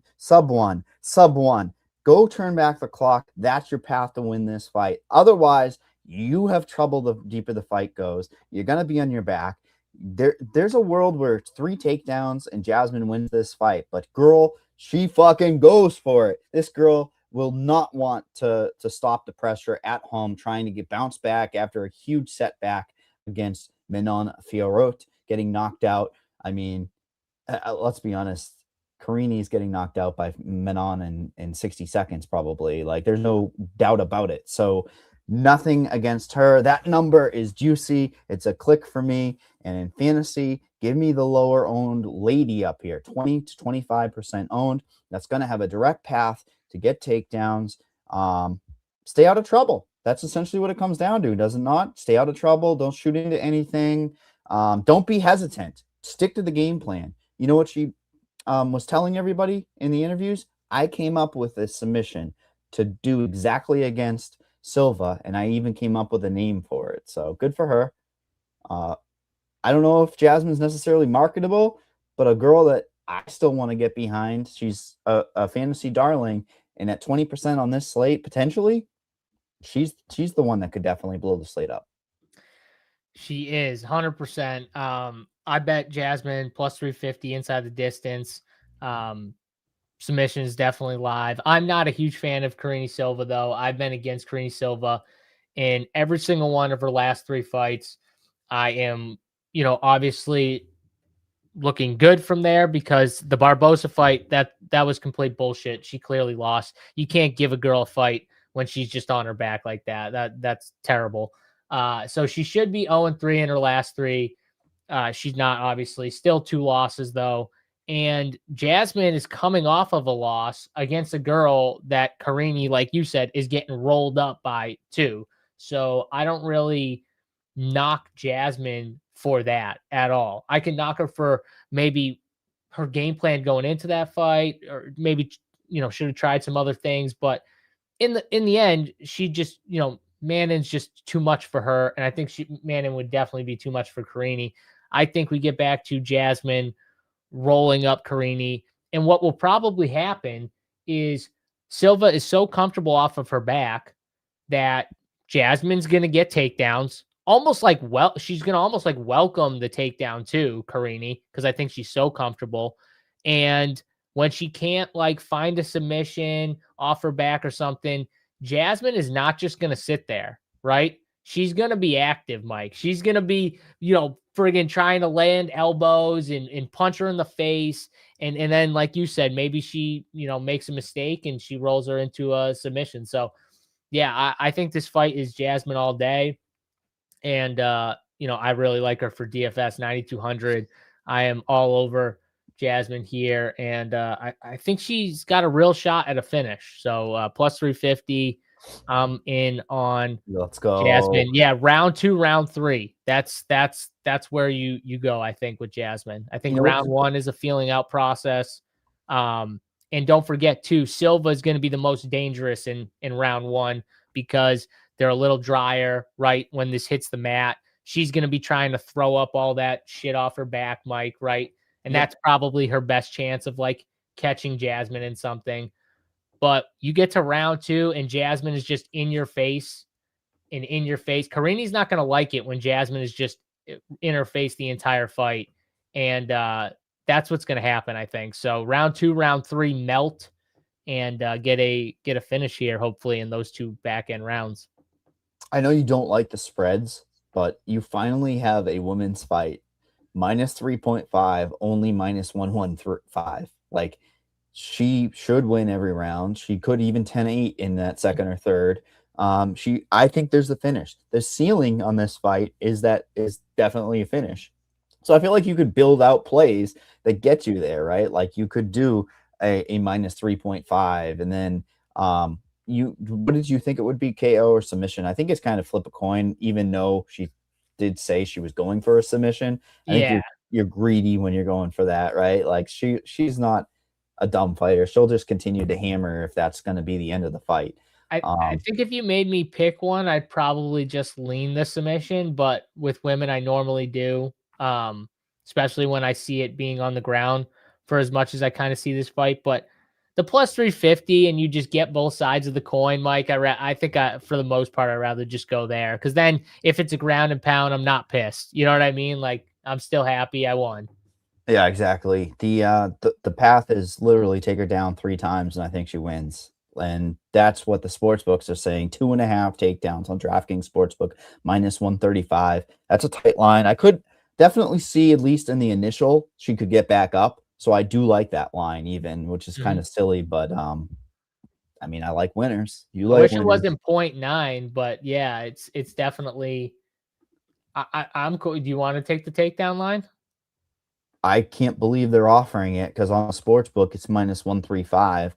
And I think it's maybe 10-20 cents of value based upon the 0.8 even. All right. Took it. I know you don't like it, like 0.8. No, I hate when it's 0.8 or 9 or something, but I like the bet. Like, I think 3 takedowns is going to happen. So yeah, whether it be over 3 rounds or like early, yeah, Carini gets up from 1 or 2. You know, how many times have you seen like they hold on to something silly, on the mat, they reverse, and then the girl that's supposed to be the aggressive one gets back up, so then it requires another takedown. Definitely an awesome opportunity and a sneaky fantasy play for sure. I'm the king of showdown. I love that showdown. She's a showdown play and a half, is she not? Very much so. She's a play in all aspects. Especially in this card. I mean, she's going to be right now. We got her at 37%, so the lowest of the 3. People still don't like playing women. I know we're in 2026, and UFC DFS has evolved, but I don't know if people are going to be that clever to it. There's just those inside the distance lines are more juicy for the computer players. You know what I mean? And that's going to draw a lot of ownership. A lot of ownership will be on the next fight, and I think it's going to be a one-sided ownership. Mendel Nalo making his debut. Rat Garbage. I don't think it's his nickname anymore. I'll always call him it. One of the best nicknames of all time. Minus 175 on DraftKings Sportsbook. Come back on Jai Herbert, a plus 145. What do you smell in this one, man? You smell a little bit of a trap? I do. Minus 175 for the debutante. That stayed at that number. It has not budged at all. Is it because Jai Herbert hits like a fucking truck? It's got to be, right, JSU? Like, I've been trying to figure this out. If you look at best leverage on this particular slate, 35% I have ownership on Nalo expected. Herbert, I'm going to guess, is going to be somewhere about 20%. That is direct leverage to knock out a lot of ownership with high upside, and a win for Jai Herbert is going to score based upon probably getting that knockout. I think there's a world where he could be a key cog to the slate in an upset win. And Nalo, finally getting to the UFC is a big feather in the cap, but he's now got to produce. He's expected to win. He's plus 100 on DraftKings Sportsbook inside the distance, so still flip a coin. I think he's the better, well-rounded fighter. Clearly, Rat Garbage probably could go grappling if he wanted. I feel like when Herbert starts stuffing takedowns, he gets confidence. I have a feeling that's why this line is close. Do you think the same things I do? And are you as concerned about Herbert springing up an upset and potentially springing this DFS slate on its head if he wins? Yeah, I do like... Honestly, I think a lot of people too are biased against Jai Herbert because he's annoying for fantasy. Like, nobody wants to play him. He's very gun shy at times. He needs a specific type of fight to really show off that he does have skills. Because I think he's much better than people give so him. Rude. But it's the truth. Like, I think he's much better than people give him credit for because he's not the most exciting guy all the time. He's fighting to just, go to decision a lot of time. He won't go and try and finish he just fights his fight, and he doesn't really change. He doesn't really care as much to change anything about it. Even when he should clearly be able to get the finish, he doesn't in some of these fights. But you just look at the competition, and I don't care, wins, losses, doesn't matter to me.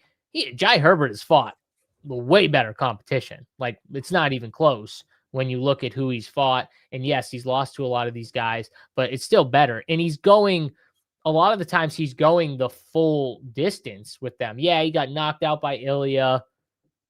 He knocked down Ilya. And now we know, that's pretty elite. You know what I mean? That's pretty good. Getting knocked out by Ilya is not a ding at all.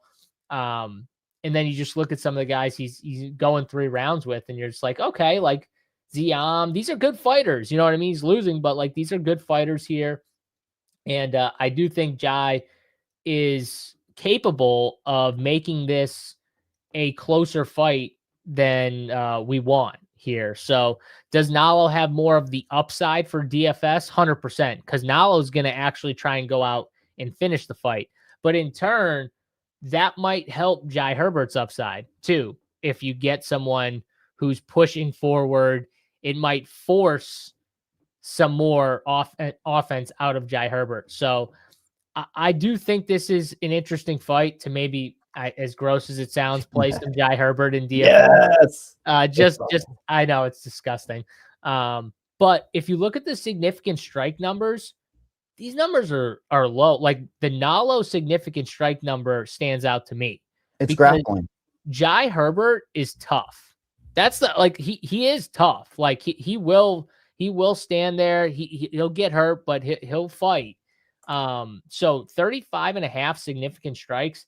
That's the first thing that stood out when I pulled this fight up. It's not okay, who do I love for betting? For DFS, I think you can obviously play both sides. I will have more Nalo. But 35.5, just, it seems light. A couple things. Mandel Nalos had 30 significant strikes in 1 round over 3.5 minutes on that finish on Sam Silva. Attempted 50 significant strikes. So he certainly has the volume to do it. I don't hate that call at all. Jai Herbert is literally the epitome of a 50-50 fighter. He does hit like a truck. How many times have we seen across our Twitter? This is a question to you, GSU, of Mandal Nalo sucked out so much, his rib cage sucked in so disgustingly. Doesn't it seem like he could be a little hurt to the ribs? I mean, little spinning shit, a little hard left hand to the ribs could hurt him.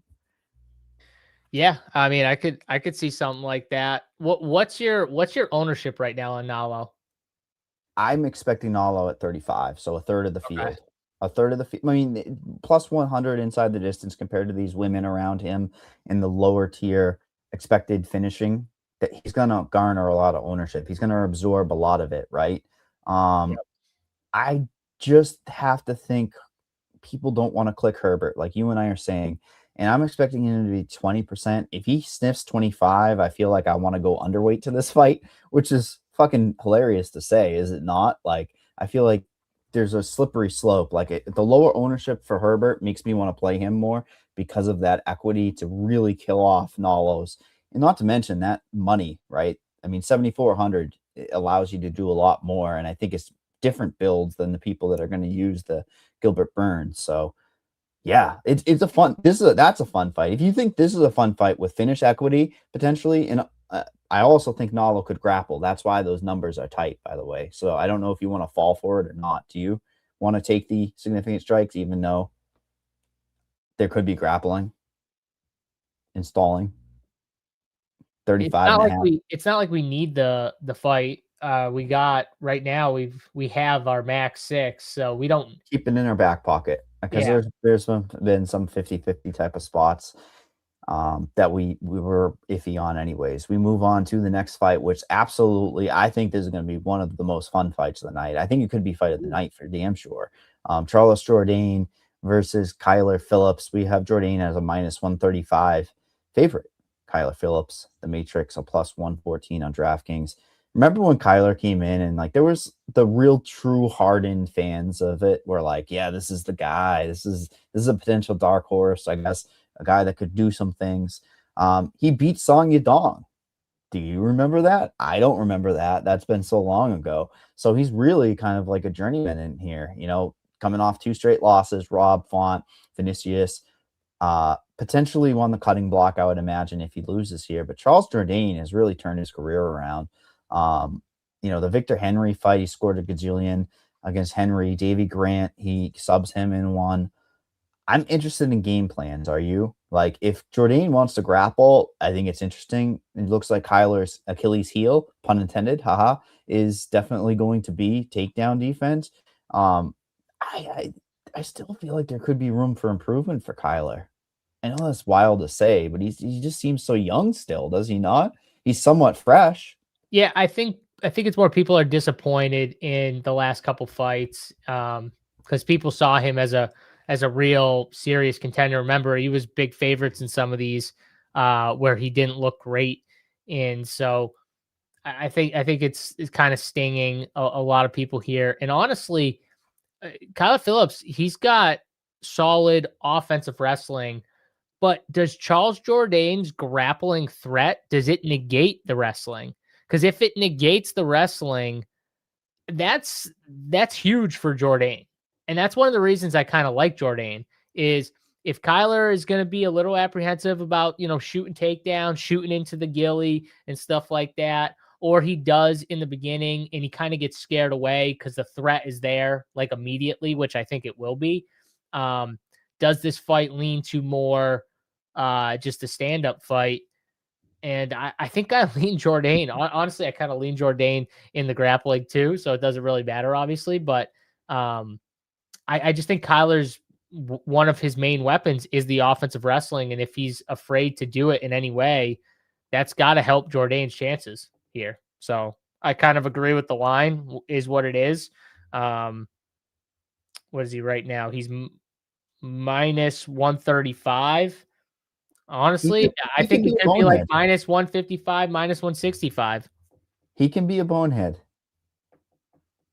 He can play into variance sometimes. Well, yeah, I think that's why the line is what it is, though. Yeah. I'm just saying, though, if he can't wrestle, if Kyler can't wrestle, I think this line should be wider.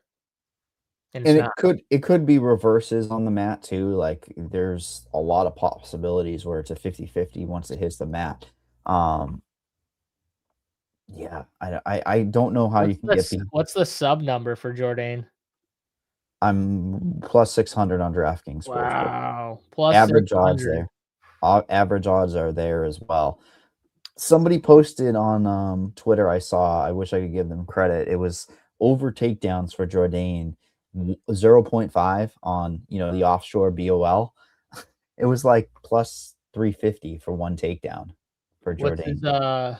It's got smoked down to like even money. Yeah. Yeah, he will go for takedown. I mean, like he could if Kyler doesn't wrestle, maybe Charles tries to wrestle a little bit to Well, he get can win the a round. grappling. So even deep into a round. I called him a bonehead, but maybe he just knows if he gets the takedown late, you know what I mean? Like click, click, click, he goes and shoots or something. yeah. If it hits the scorecards, I have to think that it leans Jordane a significant amount. Like it would be one of those situations where I would play that decision only prop. Yeah, but who do you think has a better chance of finishing the fight? This is so silly. You and I are probably going to say Phillips. I'm going to say Jordane. I think it would be Phillips personally, just due to the fact that Jordane has been soft sometimes. I mean, what are some of his losses here? Like, well, Silva, you can't look at that one. I'm not looking at the Silva fight. We're not dinging him for that. Julian Arosa's beautiful darts joke. I mean, he gets him knocked down. That was kind of weird, but yeah. Kulaba almost got him. Is Kulaba out of the UFC? Should be. Touchy Feely knocks him down 2 years ago. I mean, I just think the durability is worse. Another guy who's better than I think people perceive. Yeah, that's funny. We're split then, because I would lean towards Phillips having more of the finish equity just based on, Yeah, I kind of agree with Nate. Jordane go for it, sub Nate. Phillips.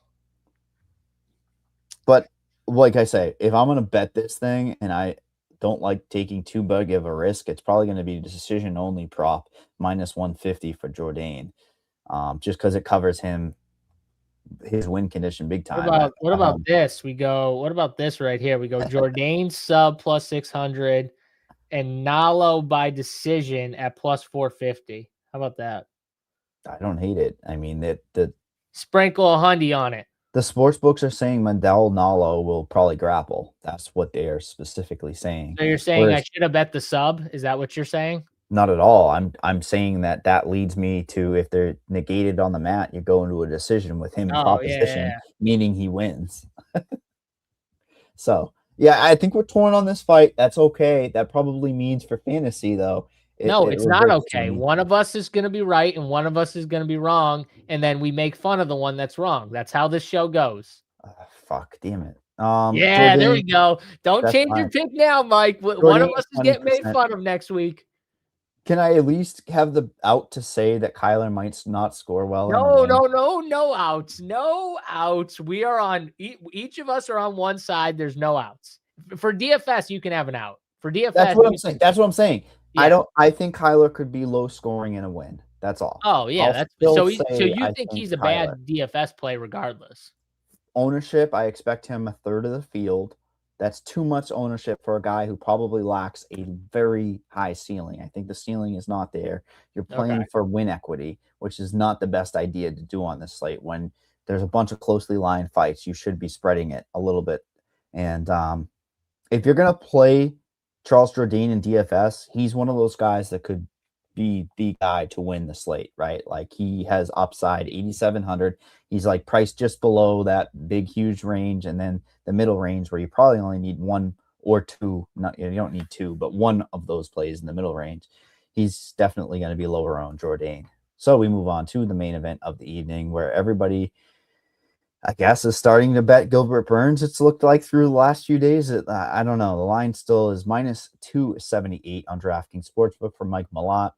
Gilbert Burns a plus 225. Again, it's been plus 330 on DraftKings, open at like April, 13th. I'm seeing on Fight Odds, and it's just crept all the way down to plus 225 for Gilbert Burns. I mean, I don't know if we have to overthink the wheel. Doesn't it seem like it's Mike Malott 1-2 and Gilbert Burns 3-4-5? I mean, I don't know if it's as clear cut as that, because I think Gilbert, when he gets hurt, the question mark is, can his durability stay together for 3-4-5? And what does he look like after the damage, right? Like, he's got the veteran savvy. Mike Malott, I don't necessarily is going to slow down super, super much, but that's like some of the breakdowns here. Do you think it hits the mat? I think is a question mark. It's a tighter fight than the line originally was, right? Wouldn't you have liked to get the plus 330 on Burns now that it's a point of value? Average odds out there are plus 233 for Gilbert. It's tough fight to break down.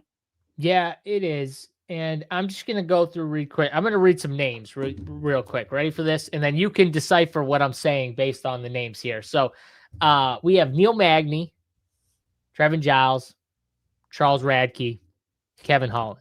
Okay, those are names right there. Those are 4 names. 3 wins and a loss. Magny was one loss. Gilbert Burns, Michael Morales, Sean Brady, JDM, Bilal Muhammad. Those are the last 4 guys he's fought. He's lost all of them. Those 4 guys roll Mike Malott. Like, roll him.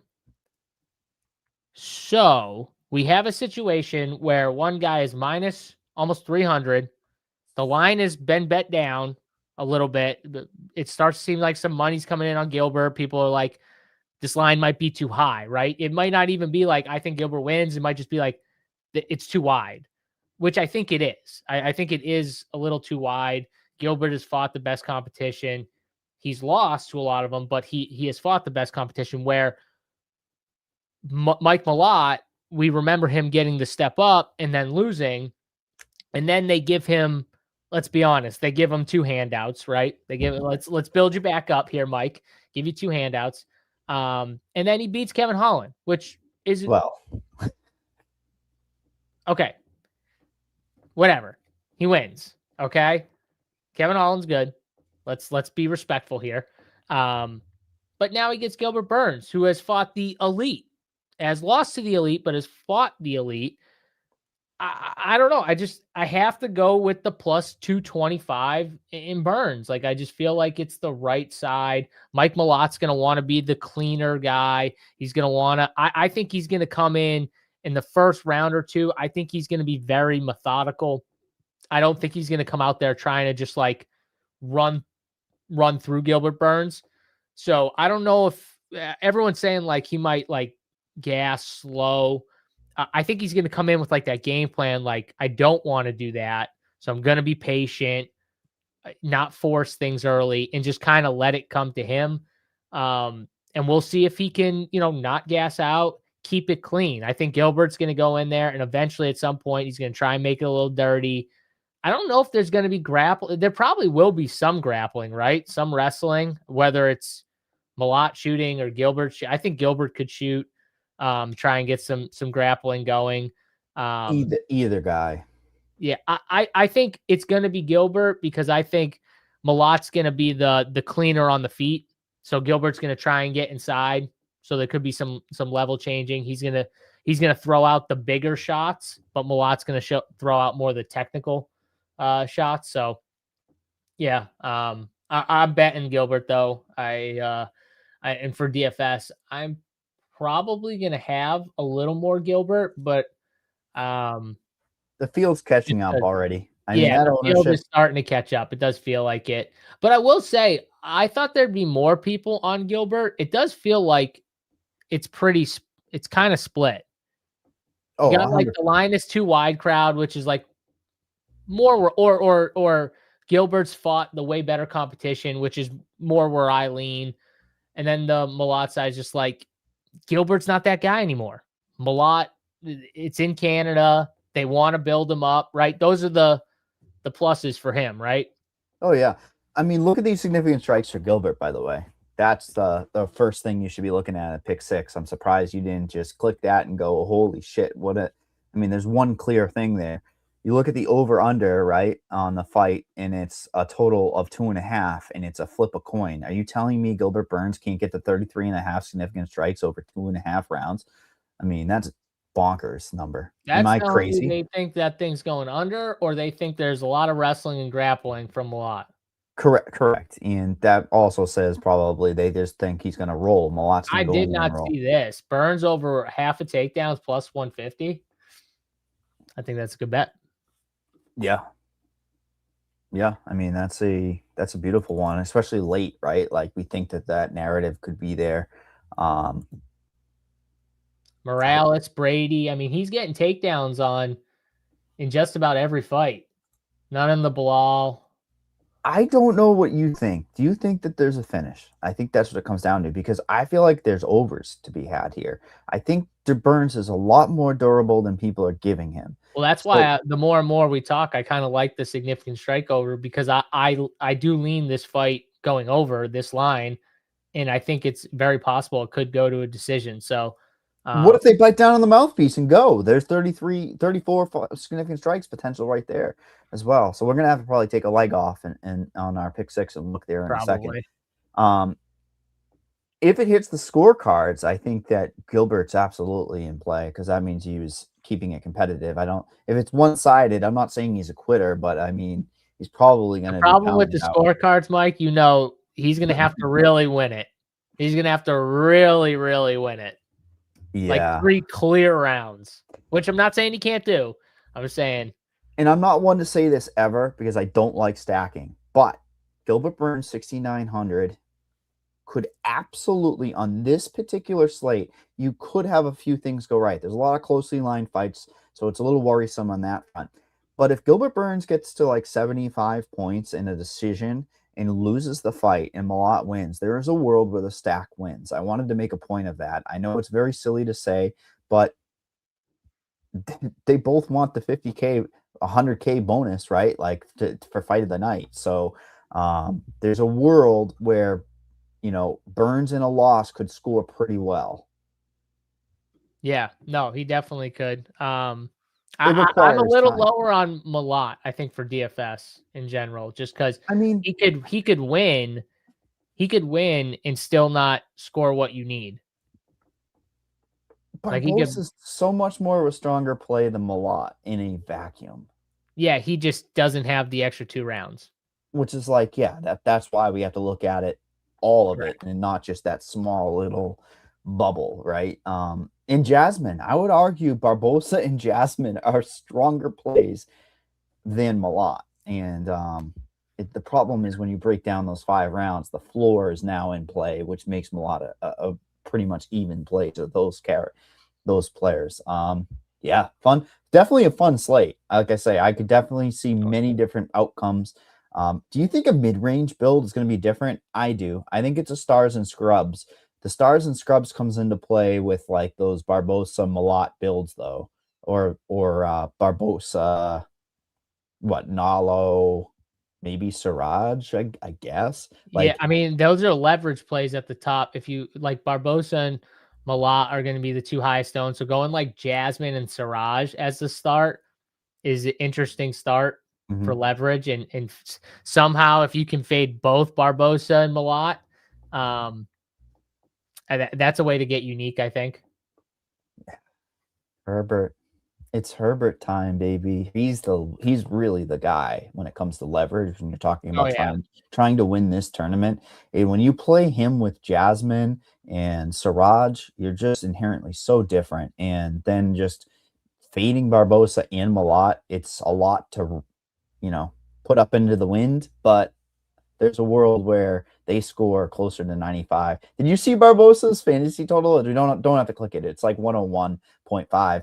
Usually you like going on unders. I feel like you're like, no, dog, that's spot on. I thought about it, and then I was like, I can't do it. You didn't even mention it because it was that close. Yeah, I thought about it, though. I definitely did. Jasmine or Nalo? I'm going Jasmine. Jasmine, Mike. Oh, I mean, she just has that aggressive. Easy, what's up, brother? Easy. I'm a little bit worried about Nalo that line has just been, there's been a few lines that have just stayed, right, this whole entire week. And that's one of them that's like, Nalo is a good fighter. He's a good, solid regional fighter that made it into the UFC at almost 37 years old. 37. Do you know what Dana's credo says? I don't like the older guys. I don't hire older guys. 37-year-olds? Yeah. No. And I think he said that too, bringing him in. He's like, I don't like 37-year-olds, but you made a really good one today. Isaac, our buddy, if you fade Burns today, you need to never watch the UFC again. Stick to WNBA. Hey, oof. I'm with Isaac because I'm definitely not fading him. So, yeah. You know what Isaac's trying to say, though? We will have winners in WNBA on our Discord and on our Run Pure Sports website. That is what he's trying to say. He's just a team player. Yeah, and we hired someone just for that, for the WNBA winners. So we'll have some WNBA content going for you guys whenever that starts. Don't ask me when it starts because I have no idea. But if you're into that, we'll have you covered. They've been advertising the shit out of it. Any sport I've had on, they've been going on, and I'm like, oh yeah, this makes me want to watch it. Anyways, I'm so sick of the ESPN alerts. Whoever WNBA signs record big contract, it's like, okay, what did they get? 40 grand. Anyways, our pick 6. Trying to get me to bash them. Mike, who do we want to take out for our pick 6? Because we want Burns significant strikes, right?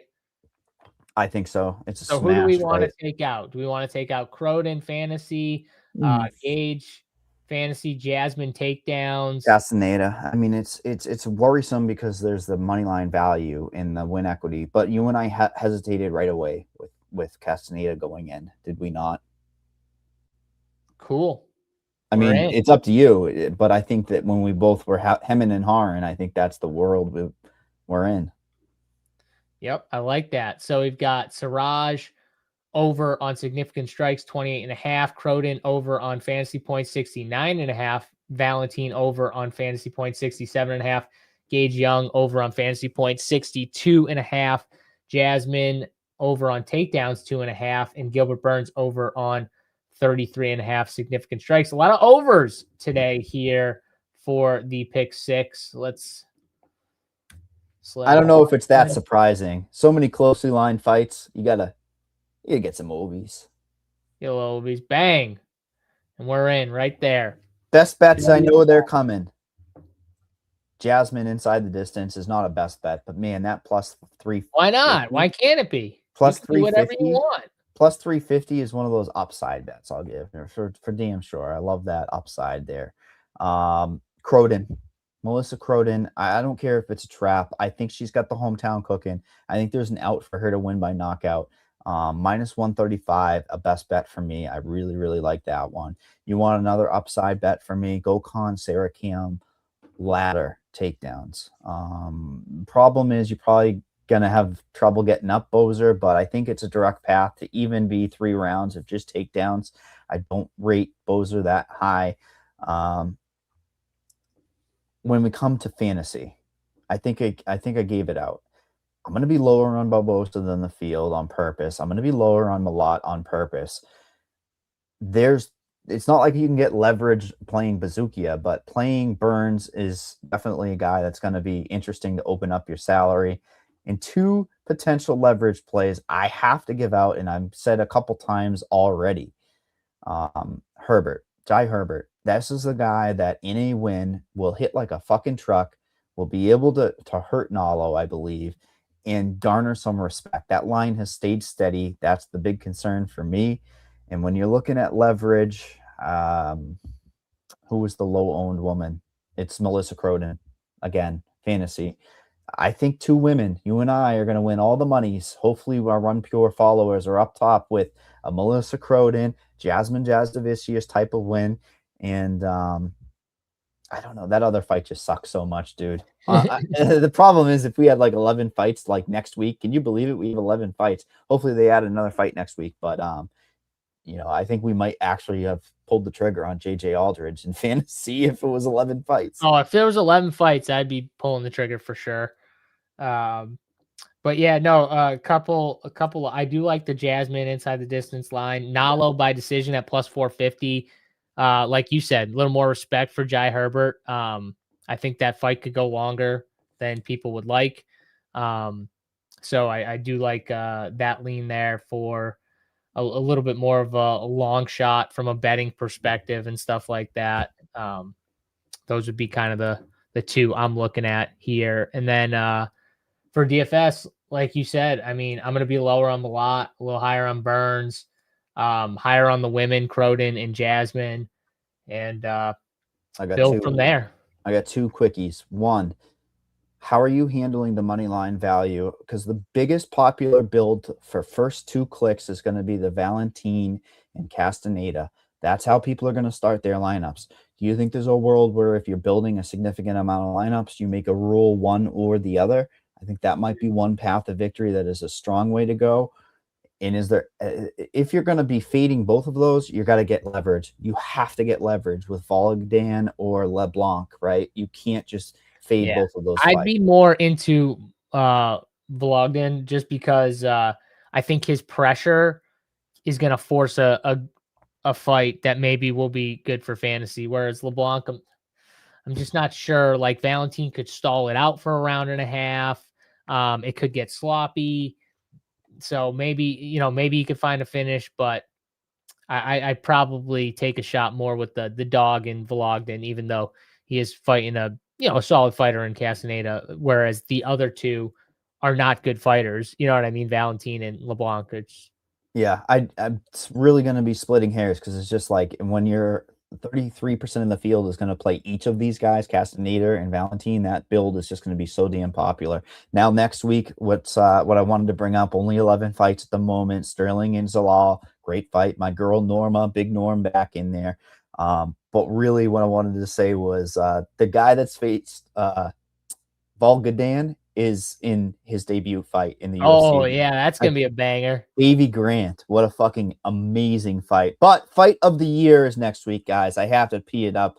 Cedricus Dumas versus Jackson McVeigh. What a fucking fight. If you're not ending us on Cedricus Dumas and Jackson McVeigh? It's a tease. You and I are going to be tape studying for hours upon hours on Cedricus Dumas and Jackson McVeigh, fight of the year. How is this guy in the UFC still? Can someone explain it to me? He's got to have incriminating evidence on Dana White and Mick Maynard and whoever else. He's got to have evidence on them. I don't know what else there is. Good management. He must have good management. All right, that's going to do it here for the Rub Your Sports UFC show. Hope you guys enjoyed this 2-hour breakdown. If you did, smash the like button on the video here and check us out, runpuresports.com. Everything DFS and sports betting over on DraftKings. We got you covered. Good luck in your MMA DFS over on DraftKings. For Mike Brown, I'm JSU, John Sarabian. We'll see you guys later. We're out. Peace.